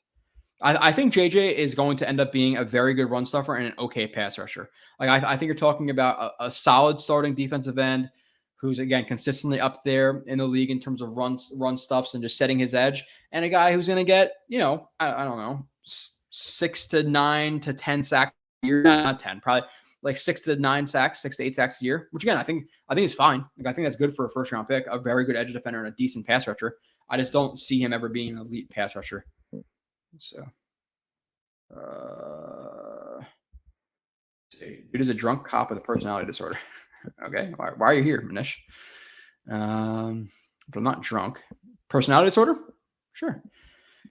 James, Devil's advocate, but if I'm Rodgers, I prefer to stay home versus a new team and make a final championship push. Does his contract handicap them too much, or does Green Bay have flexibility to improve offense, like getting the DeAndre Hopkins? I don't know their roster standing right now, James. I just know watching them last year, I think they're missing a lot on their team. Their defense isn't very good. Their offensive line was banged up. Their receiving core is what now? That if Lazard leaves, you have who? So Watson and Romeo Doubs, whatever his name is, they need to do a lot to that roster. But I could see the comfortability in wanting to stay where you've been for the last 16 years, wherever it's been. But if he legitimately wants to add to his legacy and make a playoff push and try something else new out, then the Jets there's not a better spot. So there's a great article on Blitz Report on Berrios alternatives. I think you might be referring to our article, Blitz Crew. I could be wrong, but I'm curious because we put out an article. I'm not sure if Nania or Rivka or whoever wrote it, but does the article include it's like Slayton, Robbie Anderson, some other guys in there? If that's it, there's like top 5 guys. That's us. Who's on? Well, obviously, our stuff gets put on Bleach Report too, but I'm pretty sure that was Jets X Factor. I could be wrong. You wrote a different one. Yeah, the players. I don't know. I don't know. Really, I would probably stick in Elijah Moore just because you have a young quarterback and you want to give him some legitimate targets. And Elijah Moore is better than he was last year, but still, I think it would be a receiver. Defense, I don't think so. Yeah, who's worth on the Jets defense? Minus, obviously Reed and Sauce. I don't think that any one of those guys are going. You're not getting rid of Michael Carter. You're not getting rid of Q. So I don't know. It's really hard to guess. Joe, if the news comes out and before you hop off, you have to take a shot. I certainly will be. Just a shot. Is just one shot worth it though? Or like is 2 shots even worth it? Like I'm gonna have a shot and then go lay down and go to sleep. I don't know. Maybe I would. I got some. What did somebody just give me? My wife's uncle wanted me to try. Was it 1800 like coconut tequila? I've never had coconut tequila, but I guess I'll try. Every game is crazy. I go to 1 or 2. Every game is crazy to go to. Every game is crazy. I go to 1 or 2. What is crazy? I don't know. I've been to some really shitty Jets games. That Lions game, that Jaguars game, it's just not fun. I've been to so many more Jets games in my life that I'm having absolutely no fun at least in the game, than ones I've been legitimately having a good time. The tailgate is always the best part to me, obviously because of the lack of winning, but I love the tailgating experience. I really do. But most of the games I've been to have been absolute shit. So. It's been pretty bad. It's okay, Rich. I don't know what his last comment was. Whatever. If people get off on coming in here under a fake name and with fake pictures and talking shit, then that's on you. Like have fun. I'll unchain the tiniest bit. Moore chose 8 in honor of someone. You're talking about when he came to New York. What did he wear in college? Was it 8? Wasn't it always 8 ball? I think he was 8 in college. I could be wrong though. He was 8. Okay, thank you, Jesse. I asked that before, and I just got back up to that point in the chat. I'm trying to go scroll all the way down and get there. Salah loves the free agent linebacker from Buffalo. Yeah, Tremaine Edmonds. I think he is most definitely a target for us. I think he, in an ideal world, sure, but I just don't see the Jets making a $14 million investment at linebacker, especially when you're considering Mosley's making around $20 million at linebacker himself. So you're talking about $34 million of your money at linebacker. That's not including bringing back Quincy or whatever else they have to do there. But you're not investing $30-40 million in a linebacker position. I mean, you have needs at offensive line and all that stuff. So I just don't see it. In a perfect world, I think it'd be fine, but Aaron should choose 0 from Young Stench. I don't think you can't wear 0 in the NFL. I think there was like a vote or something like that to make it a wearable number, but you can't right now. Would you invest in a running back to potentially take over Michael Carter? I think you can invest in a running back, 4th, 5th, 6th round, and if he takes over from Michael Carter, great. If not, then it's fine. But I don't like Michael Carter as much as I did the year prior. So it's Brees who's a question mark because when does he come back and when is he fully healthy? Michael Carter had a massively down year last year. And Zonovan Knight was good for a couple of games and then he kind of disappeared, which I get because they couldn't pass the ball. So the box was stacked, but you have a bunch of question marks at running back, even though I think it works out well for them in the long run. There's still a bunch of question marks that can turn the opposite way and rear their ugly head. And it could be a shitty situation if, let's say Michael Carter's struggling, Zonovan Knight, is what he is. And he looked like he did at the end of last year, not to the middle part, and Brees is out, then what are you doing? So I don't know. But I'm not like investing in a guy saying, okay, you have to take over Michael Carter. I think you take a swing, and if he hits, he hits. But after seeing how bad Evan Neal was this year, I'm going to assume you're always right about your O-line picks. I don't know how bad he actually was. I saw like some like numbers and stuff that he wasn't very good. And I've been wrong before. Andrew Thomas was a guy who I didn't love, but to be transparent with Andrew Thomas, I was okay with taking him at 11. He just wasn't my top option in that draft. But that's different than saying I absolutely hate Evan Neal and I wouldn't take him with a first-round pick. I would have taken Thomas with a first-round pick. I just didn't like him any more than Wills, Wirfs, or Becton. And he's turned out to be pretty good. But Evan Neal was a guy who I wouldn't touch in the first round. I didn't like Evan Neal at all, at all. And it was funny too. A couple months later, we saw him in the airport. I think it was right after he got drafted. It was like May. We went to Aruba, and I saw him walking through. I was like, "Hey man, I don't like your film." So that'd be kind of bad. Tremaine Edmonds or Jesse Bates would be elite. Sure, it would, but I rather sign Jimmy Ward again, like a mid-tier linebacker than just splash at 1. And especially again, considering you have to make investments at offensive line most likely. Rich says, my personal take is to take the best player available at a position of need at 13. If we keep it, remember everyone aside from JetX needed an edge at 4 last year. How dumb would that have been? Yeah. Taking Thibodeau over Sauce would have been massively dumb. And we talked a lot about Thibodeau and like people get into the whole political thing about, you're criticizing a young player and his process and all this stuff, whatever. I wasn't the most turned on by Thibodeau and how he acted in the media and how like cocky he was. So I never loved him as a person last year. And it kind of reared its ugly head a little bit. Like, oh, who was Jeff Saturday? Oh, who was Joe Thomas? Like when they were criticizing him for making the snow angel next to an injured quarterback. I forget who that was. Who was that? What game was that? Was it the playoffs? I forget what game that was. Was it Kirk Cousins? I forget, but yeah, no, you didn't need a DM there. And I in general, Rich, I do agree with you. Best player available at a position of need at 13. But at what point do you reach a little bit on a tackle versus, let's say, a linebacker who might be there at 13? Like this year, they're going to cheat a little bit towards offense because of who they're potentially bringing in. So reunited with Robbie Anderson, chosen. I could see as like a 5th receiver or 6th receiver, but anything past that, what do you have last year? Like 200 yards? D-Hop said he'll take a pay cut or rework his contract. Did he? Scoey? I don't know. That'd be great. Sutton. Sutton's another one, James. Good name pull there. I've heard about that a little bit. The only thing is with Sutton, why are they trying to trade him? Because they have him, they have Patrick, they have Judy, they have Hamler, but like they don't have anybody else necessarily coming in. So why would Peyton, who wants to rebound Russ's career, get rid of one of their better receivers, especially when Russ likes to go to bigger guys? I don't know why they would get rid of him, but if you're telling me, a 3rd-round pick for Sutton, obviously he had his health concerns last year. But overall, I think he's a solid starting receiver. I would be willing to do it. I think that's what the Jets end up doing, because I don't know how many. Now, obviously, this is from the point of like, or from the viewpoint of I don't really know who's available at offensive tackle to trade for. But if it's not that, I really do think the Jets make a move for a Sutton, a Hopkins, a Mike Evans if they bring in Rodgers, because again, balls to the wall. Let's just do it.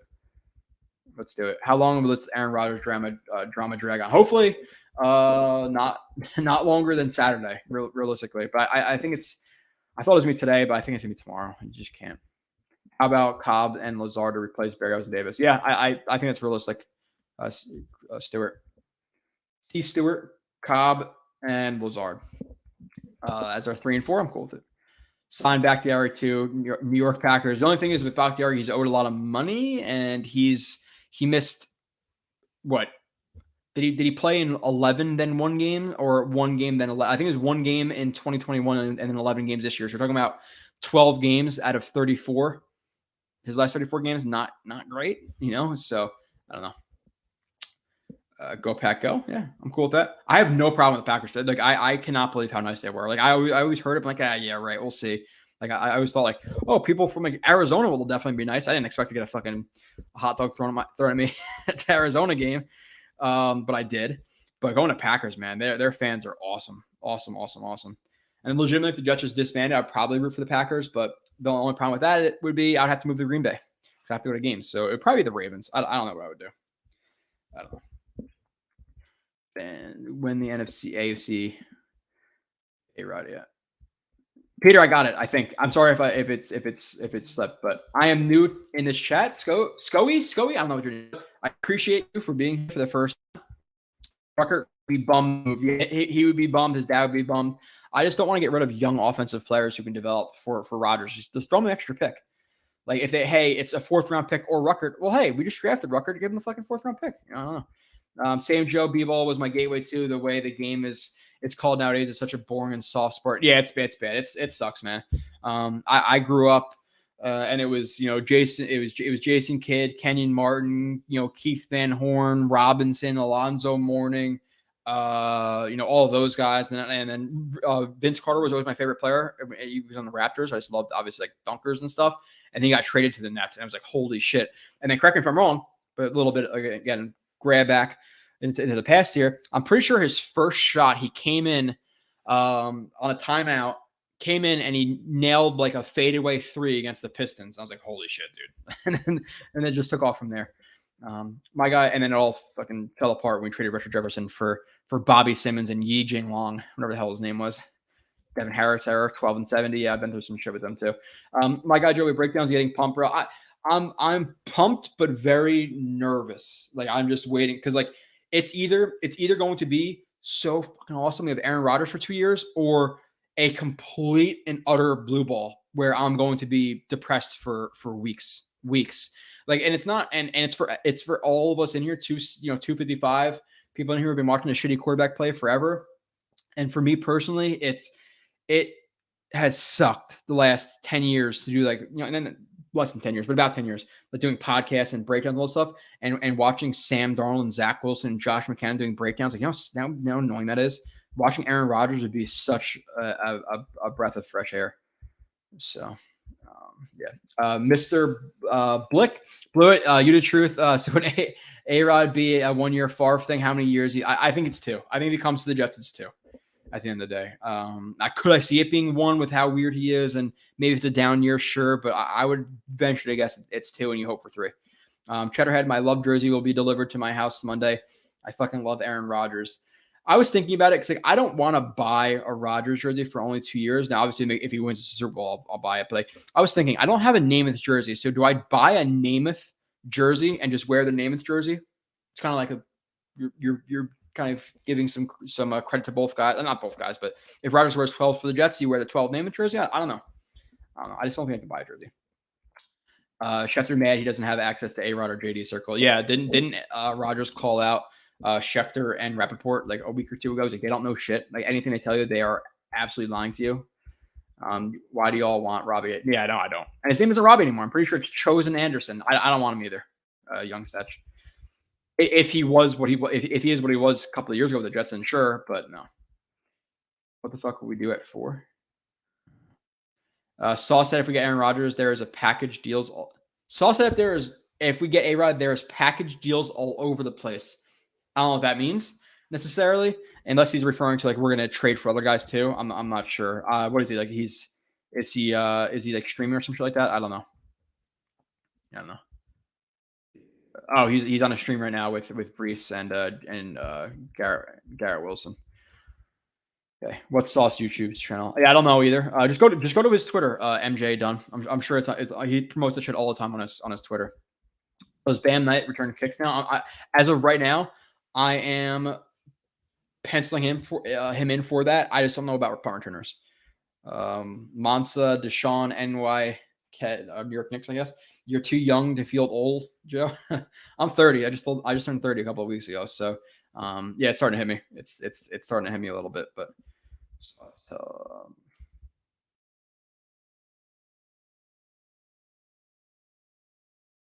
Benigno expresses the frustrations of old suffering Jets fans better than anyone. He is a passionate fan. He's not technically sound in any way, but is. Yeah, no. Again, like if it's for that stuff, I get it. It's just not my cup of tea. It's not my cup of tea. I'm sorry. Benigno is like that drunk. Is like that. So that's funny. Like just in terms of the drunk screaming uncle, all of my family, every single one of them, are Giants fans. The only ones I got converted is my mom, I guess. I she'll root for the Jets because obviously she knows how much it means to me. And then my wife wasn't really a fan of anybody, but obviously she roots for the Jets for obvious reasons as well. But other than that, like all my uncles, all my cousins, everybody, Giants. So, 2007 and 2011, you're looking at like a 14-year-old and a 17-year-old, 18-year-old Joe, and getting mad shit talk about the Jets those years. I hate the Giants. Benigno is an old know-it-all. Yeah, so we are. There's some people who love Benigno, and there's people like NY Bully and me who says he's a know-it-all loudmouth. That's more of where I fall in, but it is what it is. Benigno is muff cabbage. I'm not sure what that means, but all right. Winston would throw for 5,000 yards and 35 touchdowns, 35 interceptions. Yeah, we don't want that. Rodgers own a house upstate. Is that true, Dwayne Wise? I heard that he bought a residence in New York. But was that in the past? Is that just made up bullshit? I don't know. Joe, did you hear that they were moving JJ to? They're not, Joe. I don't know who you heard of that from, but they're not doing that. Hey, now, if we were talking about we were moving to a 3-4 system, he's going to be a 3-4 outside linebacker, which is basically the end. Okay, sure. But they are not moving JJ to a stand-up outside linebacker. There's absolutely no way. Especially in solid system, we have to be able to move a lot as a stand-up backer. There's I don't know where you heard that, but unequivocally 0% chance that it's not happening. If we sign A-Rod, it will be great this year, but do you think it will cripple us in 2024 and beyond? Well, hopefully he's here for 2 years, NJZ, so we don't have to worry about 2024. Do I worry about it crippling us in 2025, 2026? I do, but that's kind of the conversation I had before with myself, talking to a screen and you guys, is how much are the Jets going to go all in? Which you'd assume it should be a lot, but how do they manage it? Like you could trade for Evans, but are you going to push now because of Evans? We have to restructure like in Tomlinson's cap hit, so he's here now in 2025. It's a massive hit. Like I don't know. What's the middle ground with that? But yeah, I think it will be hurt in 2025, 2026. Hopefully JD can figure out a way where it's not going to cripple the Jets. But I think there's going to be a year or two where they're going to have to be, bad to okay, have to kind of rebound, and then they're cool. They made up their cap, but 2025 and 2026 is they're going to have a good 20, 30, 40 million dead or whatever it's going to be. So, Bam, new kick and punt returner. Kick returner, yes. Punt returner, no. I said it before. Kick returners, you can have guys who are bigger and build up speed. Punt returners, you want guys who are more shifty and quick, and that's not Bam. So, kick, sure. Punt, I don't see it. Do you think tomorrow or this drags out for the weekend and we find out Monday? I severely, severely doubt it's Monday, James, just because that's quite literally the same day that free agency opens up, or the legal tampering period, which is free agency starts Monday at 12. So I think legitimately the latest is Saturday. I really thought it was going to happen today or tomorrow. I'm hoping it could still happen. Listen, again, it's 4:00 there. We've seen news break for the Jets at 7, 8, 9, 10 o'clock at night before, so it could happen. We're Jets fans. We all have personality disorders. I guess like me coming on here and wanting subscribers and likes and all that stuff. I already have a personality disorder in the first place. But I guess he's mad I went out Joe Benigno. I don't know. There's a Niners fan. Bang bang. Get Rodgers out of NFC, please. Yeah, and then who are you talking about in the NFC now that you're worried about from a Niners fan? What, you have the Eagles? The Eagles, but past that, if I'm a Niners fan or an Eagles fan, like who else is your legit competition? I'm not afraid of the Giants. I'm not afraid of the Cowboys. I'm not afraid of the Bucks anymore. I'm not afraid of the Saints. Like who are you afraid of? So you're pretty much like locked into, unless you see the Eagles in the division or the championship game. It's like pretty much, okay, one of you guys go in the Super Bowl next year. Obviously, as of right now. So the Jets lose out on Rodgers, who all would be left. I think the next two realistic guys, it seems like Tannehill's going to stay with the Titans, which they're getting rid of a lot of their guys. I'm not sure why, but I would say Tannehill, Stafford, or Garoppolo. But if I had to guess, Tannehill stays in Tennessee, Garoppolo goes to the Raiders, and then maybe it could be Stafford. But dude, going from Rodgers to Stafford, that's just not great. Not ideal. Jack Knees. Did you see Zach Rosenblatt's tweet just now? That was 15 minutes ago. I did not. But what happened? Tell me, Jack. I don't know if I follow him. Is that how you spell his name? Zach? There you go. Oh yeah, we do follow. Okay, we follow each other. What do you say? Says Sauce Gardner on a stream with Garrett Wilson and Brees Hall sitting next to him said that if Aaron Rodgers comes to the Jets, it's package deals all over. I can't tell y'all who, but just know. He was also just drinking out a large carton of pink lemonade, which I respect. All right. A large can or a carton of pink lemonade. If I could drink a large carton of anything, like I don't know if you guys ever been to like a bagel shop and they have like those large like moo chocolate milk things. If I just didn't give a shit about the sugars and I didn't care about ingesting 200 grams of sugar, shocking it down my throat in one moment, then yeah, I would just do that. I just want to walk around one of those fucking big chocolate milk things. Is White still around? He may have. Yeah, White's still around, but shots when you're shot. About to buy a Huff jersey. Thoughts, Kev? Why? You have so many other jerseys, and thank you for the super chat. But you have so many other guys to buy from. Obviously, Q and Sauce and all these guys and throwback jerseys. But Huff is going to be here this year. I really do think they put a second round tender on him, and they try to work out a long term deal. But there's no guarantee he's here past this year. So I would not do that unless it's like a $40 China jersey. But no, drop a like, appreciate that. I only buy throwbacks.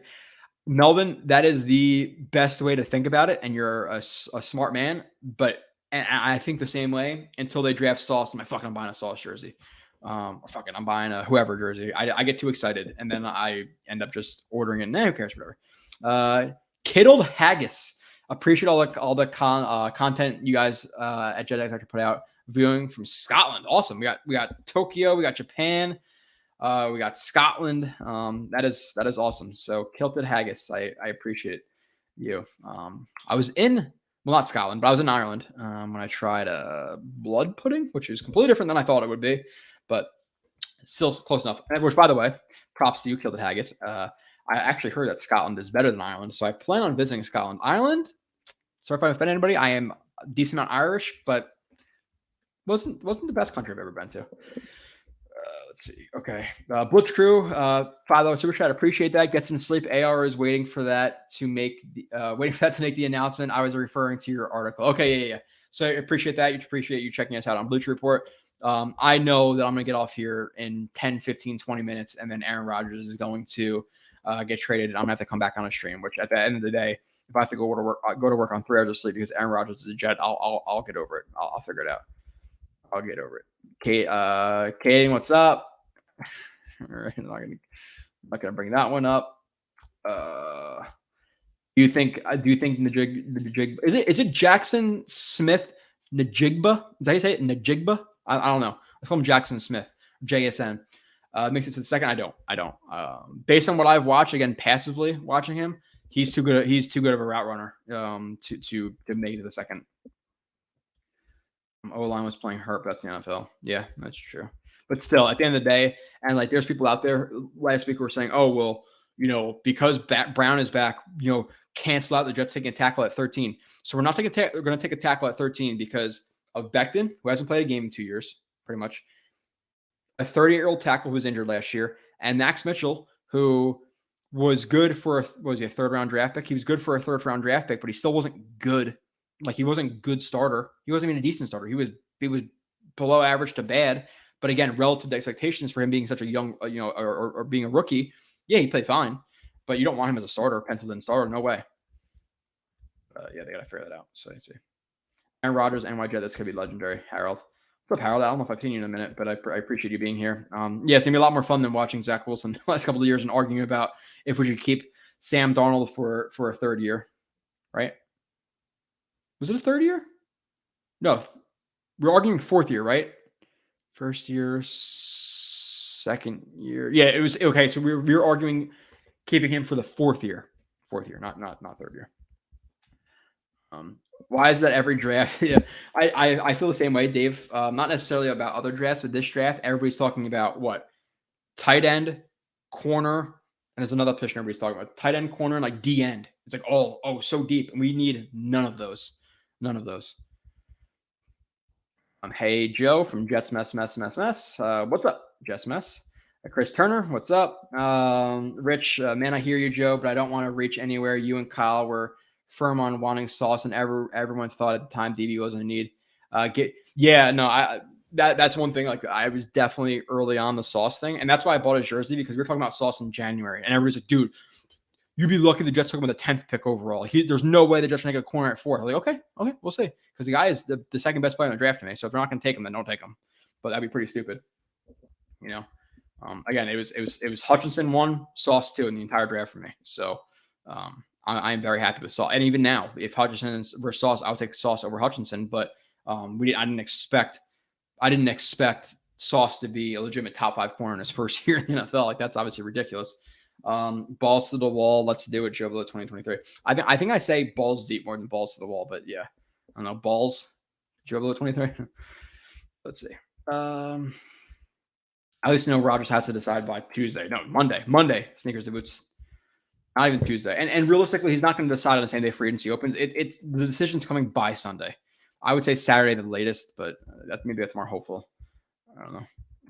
Beth Page, Chris, free agency starts in 4 days. We need time to get our shit together. Again, they have plans for both. I'm sure. Again, they're not sitting there and saying, we'll figure it out when he gets traded. They already have their plans. So I already got my bet in before Carr was signed for what I'm not sure. Definitely would almost expect the Super Bowl with his team with Rodgers and a few tweaks. Chuck Clark better than Whitehead, so that is an upgrade. Yeah, I 100% agree on Chuck Clark over Whitehead. And he's cheaper. He's $3 million. Actually, really, he's like $6 million cheaper. But in terms of the money they can save, he's $3 million cheaper than Whitehead. And if you bring in Rodgers, like let's just say Rodgers on the team right now, you're talking about the fourth, at least the top 4 team in the AFC, right? At least 5. You're talking about Bills, Bengals, Chiefs, Jets. Am I forgetting anybody? Bills, Bengals, Chiefs, Jets. Yeah, right. I would say those are your top 4 legitimately. And with that being said, do I think the Jets could finish then with a better record than the Bills next year? I think it's possible. The Jets compete with the Bills twice and beat them obviously once with Zach Wilson and Mike White as the quarterbacks. They could have beat the Bills twice, and the Bills are losing guys like Poyer. They might be losing. We'll see what happens with Diggs. He doesn't seem to be thrilled. They're losing some players. I think their window was really last year, and now they're gonna be downgraded a little bit. So I think the Jets could be a legitimate top 3 team. You add a Mike Evans to that. Come on. I was a little kid watching the NBA in the 90s. Yeah, that's when I started. It was like late 90s, like seeing Jordan and all that stuff. I just call the end of, not the end, right? It's probably like 98, 99.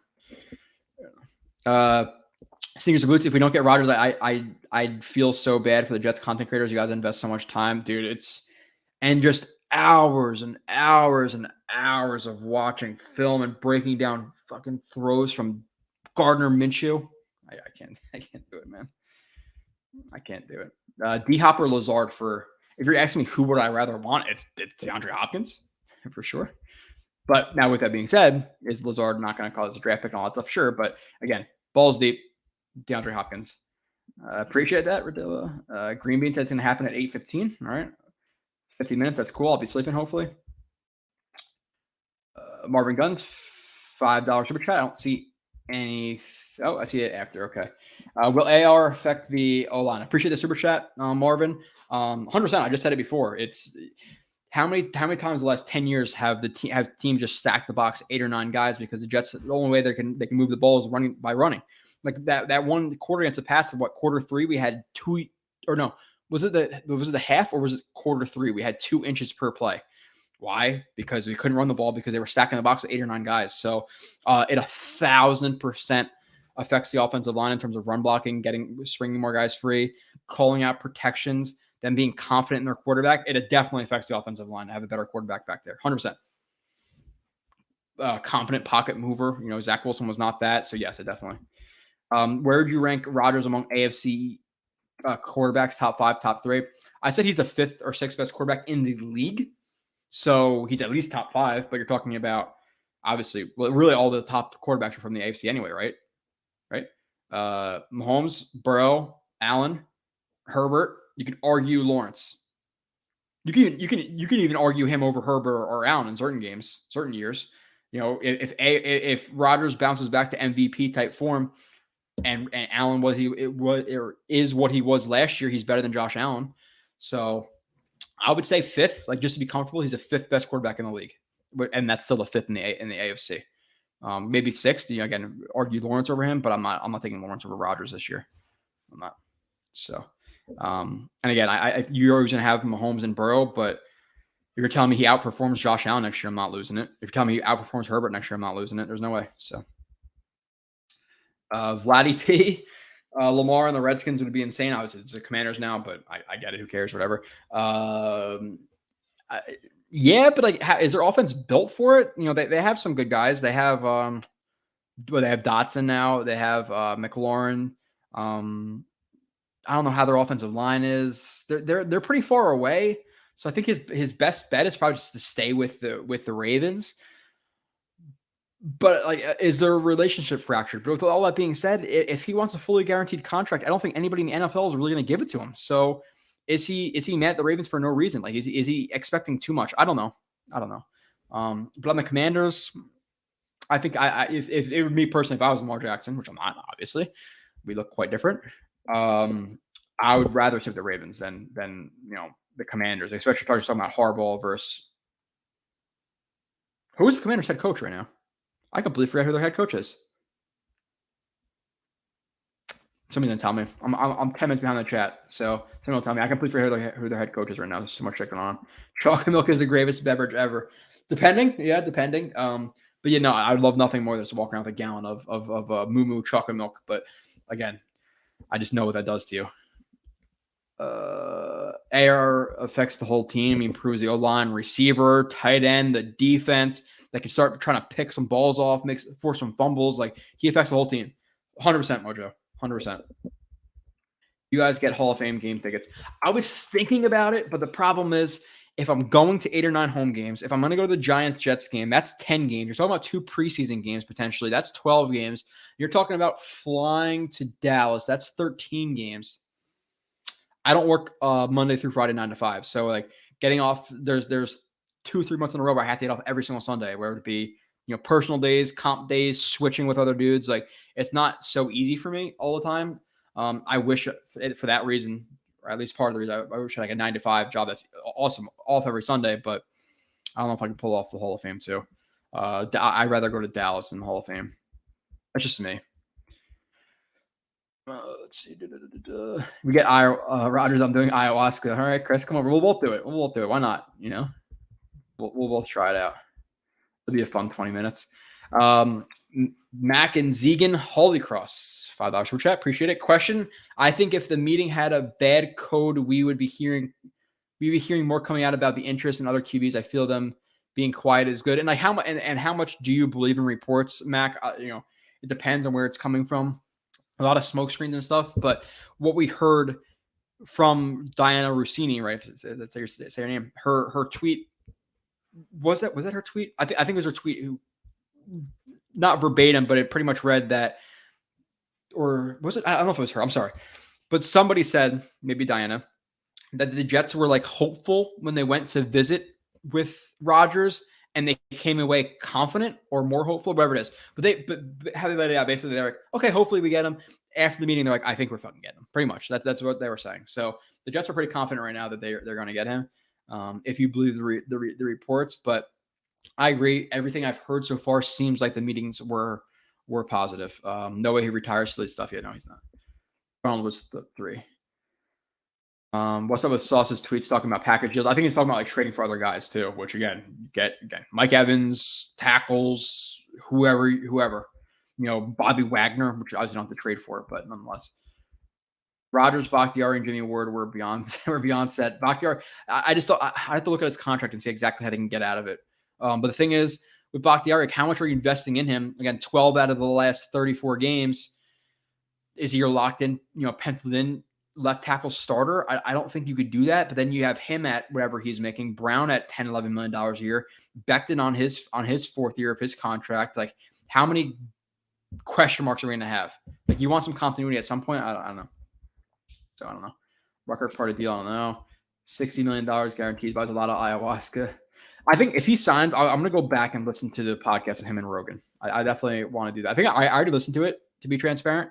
But I would listen to it with more detail. Like I kind of listen to it as I'm driving around sometimes, like zone out to some Rogan stuff. But with that one, I would listen to it definitely a little bit more of a focus.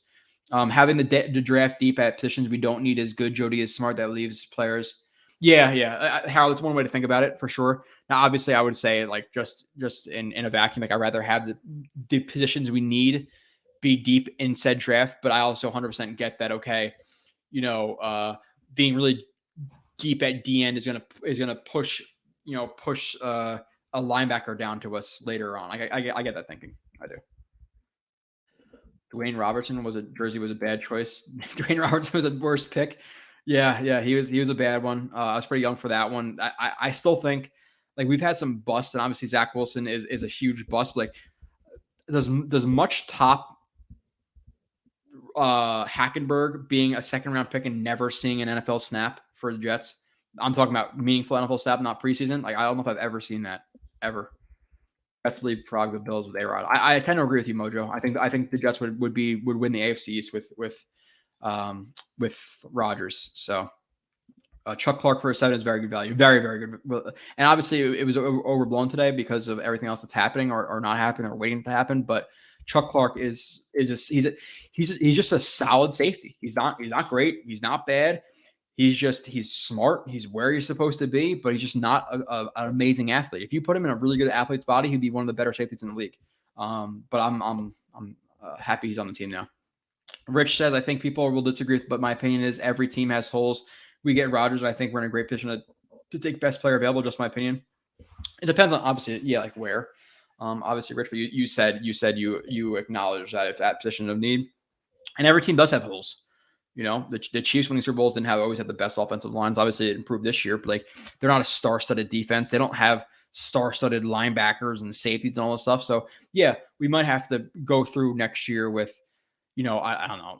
Hopefully it doesn't happen, but Tony Adams is a starting free safety, or with Quincy Williams and Sherwood at linebacker, whatever it may be. Yeah, that may happen, but the quarterback position is the most important. So if you have that locked down, then you can have some holes in the places. It's just we've been fans of the Jets for so long that every single thing needs to be absolutely perfect just to get like 6 wins at the quarterbacks we've had. They all suck ass.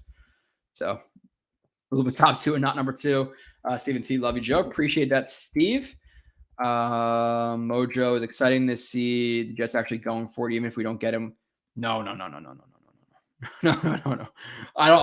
I'm done with the Jets try. The Jets talked all this stuff. You got to get it done, especially if you didn't go for Carr. And again, with the Carr stuff, you could look at it multiple different ways. And like, no, everybody thinks they know the answer, which I don't know how they know the answers, but did Carr use the Jets? Did the Jets use Carr? Did Carr want to sign with the Jets and then he just didn't want to wait for the Jets? I don't necessarily know. He's going to sign the Saints no matter what. Is that his preferred destination? We'll never know. But I can tell you that if he wanted to sign with the Jets and the Jets were legitimately his first choice, which again, he could have been saying to get more money from the Saints. If they weren't, he wanted to sign with them and then they skipped on him and don't lock down Rodgers, that's a massive miss. So you're going for the home run hit right now, but you better hit it. So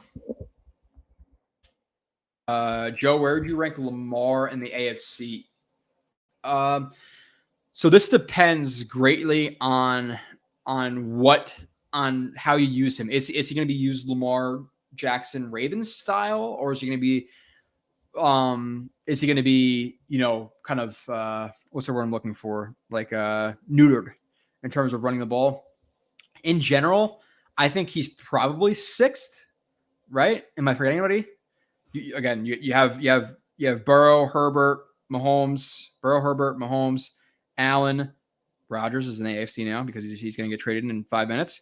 You have Lawrence, then Lamar, I would say, or maybe Lamar, then Lawrence. It depends on how you want to use them, but I would say right in that 5 to 6 range, unless I'm forgetting anybody.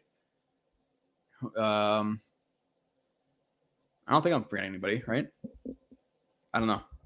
I don't think I'm forgetting. Maybe, and I got him people. Oh my God. But Watson, if he gets back to what he was, would be up there for sure. But does he ever get back to what he was? I don't know. Who do you think is the pivot if Rodgers decides to not come here? I think the pivot is Jimmy G and Stafford. Jimmy G and Stafford. Commanders have a solid defense. Terry, Curtis, Samuel, Dotson, Gibson, Robinson, solid O-line. Yeah, aren't they? They didn't exercise the 5th-year option for Chase Young, who had dominated rookie year, and then his second year got injured, and then last year didn't do too much. But yeah, let's see. You'd rather go to Dallas than Canton? Yeah. Me personally, I would. Obviously, because one is going to be a preseason game, the 4th preseason game where nobody's going to play, and like the Hall of Fame speeches, like it's cool, I guess, to be there for that, but like. It's not like you're going there and you're getting rowdy and you're having fun in the crowd. Like it's more of a respect thing. So yeah, I rather go to Dallas to actually watch the Jets play. That's just me personally though. Like I get the people who want to go and see Kleck and all those guys inducted, but I could just watch it. Which it was the same thing for Dallas. I could say that too. But I enjoy the game day environment. Like I'm not going to be having my friend get on my shoulder to do Jets chant at Canton. I don't think. It doesn't seem like that environment. So eventually I'll be there, just not this year. See Lamar liking Will Park's tweet. Yeah, he said like it's crazy. I know it's about to happen or whatever. And then Lamar liked it, but he could be talking about anything. We don't really know. What are we doing at center? I think the Jets re-sign McGovern at center. I think. Who is Rodgers? By the way, it's Rodgers. I see a lot of people saying it, Rodgers. He is a very good quarterback. Maybe the Jets. Vernon Golson, worst pick ever. Yeah, there's an argument. I think like you have Dwayne Robertson, you have Vernon Golston, you have Zach Wilson at this point, which is sad to say. You have Christian Hackenberg. Who else was a colossal bust for the like? I think those are probably the top 4 that come to mind. At least like Darnold did something sometimes. And people talk about D. Milner. Like D. Milner, he was bad because of injury. I think his last month of his rookie year, he won rookie of the month or defensive rookie of the month. Like he was solid. It was like that stretch of like it was like Panthers, Browns, and there's 2 other Dolphins maybe and somebody else. And he played really well at the end of the season. I was like, damn, but then he got injured. Like that's the only problem with drafting an injury prone guy at what pick was that? Was it pick 9? Pick 8, 9, something like that. So let's see. He would be our number 2. Would he be a better option than Thielen? I guess I would prefer Evans over everyone's. Yeah. It's for me, out of those guys we've been talking about, like it's Evans, Hopkins, Sutton, Thielen, probably in that order. So Rodgers will let us know Friday. Speed doctor. All right. Mr. Rodgers. Why did Jody sign like a Tomlinson? Wasn't his film? Yeah, Marvin. That's his biggest problem has been his free agency. Like I mostly agree with all the guys he drafts, and like I get the pick, but I did not understand the overpay for Tomlinson. I did not understand Whitehead. I did not understand Berrios. So he needs to start hitting there a little bit more because his free agency has been all but pretty much terrible. Minus some like obviously Quincy Williams, like that pickup is like a waiver wire, and JFM, like those were good. But that's not like true free agency. But last year, Tomlinson and Whitehead were 2 massive busts. Massive. So I think they valued his playoff experience and his consistency in terms of just staying in games. But they paid him like one of the better guards in the league, and I think he's solid to average at best. Like that just is what he is. So, yeah. So what's the deal with Rodgers? Is there a deadline? The deadline's Monday. The deadline's Sunday. That's the last day it can really happen. If not, he's just gonna stay. Like he knows he's not an idiot. At a certain point, yeah, he's a narcissist, whatever. But he's not just gonna say, okay, I'm just gonna let it stretch out into free agency. There's no way. Kenny says that's why Carr pivoted and immediately signed with the Saints because the Jets made a gentleman's agreement that when they locked down AR, that he would be the first to know. So yeah, but I don't think they knew that. Like I said that after he signed with the Saints, like the deal for Rodgers better be imminent. But you cannot guarantee anything with a guy like Rodgers because of how not necessarily wishy-washy. Like he's been on the same team for years, but it's Rodgers. Like he could say one day, okay, yeah, I think I want to play for the Jets, and next day, nah, I'll retire. So I don't think they know anything. I think they have a strong inkling. So Aaron Rodgers, fella, let's say it didn't happen yet, right? Pryor was a bad. That's a good one. McGovern equals yuck drafted center. It's time. McGovern, again, I think people like to think of guys like really good or really bad. McGovern is average to me. And Chrono, and this is just the way I think. McGovern for $10 million or center in round 2, center in round 3. Again, who's to say that center in round 2 or 3 is good? Who's to say that center in round 2 or 3 is going to be there? And now you're putting a rookie center with Aaron Rodgers. Like I'd rather have McGovern, who is an okay center, and then draft a guy in the 3rd or 4th round, let him develop as an interior offensive lineman. But I'm not just going to say, hey, you know what, fuck it. We're just going to McGovern, you walk. We're going to hope to get player X from San Diego State in the 3rd round, and he's going to work out because all 3rd round centers work out. Like it's just that's to me, it's you're like betting on something that is not nearly close to guaranteed in a 2nd or 3rd round center. Like even in the 1st round, top 10 picks are on like a 50% hit rate. So now we're talking about 2nd or 3rd round center being a decent guy. Yeah, might be a little bit different story. Again, if Zach Wilson's starting or a young quarterback starting, we have years to give. Super Bowl run, rookie center who may or may not be there in the 2nd, 3rd, 4th round. It just that's too broad, general of a statement to say, okay, just get a guy in the draft. It's not always that easy. Obviously, we know how the draft always ends up at crazy.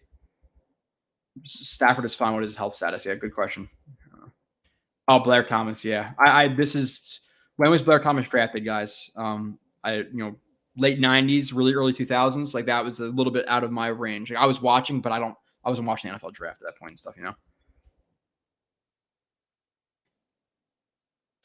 MJ done. Talk about the Zach thing. Again, the problem with the Zach thing is you have him for 2. You have Rodgers for 2 years. By the end of the 2nd year, you haven't seen Zach Wilson. And before that point, you have to exercise a $16, $17, $18 million 5th-year option. I just don't see it happening. I just don't see it happening. So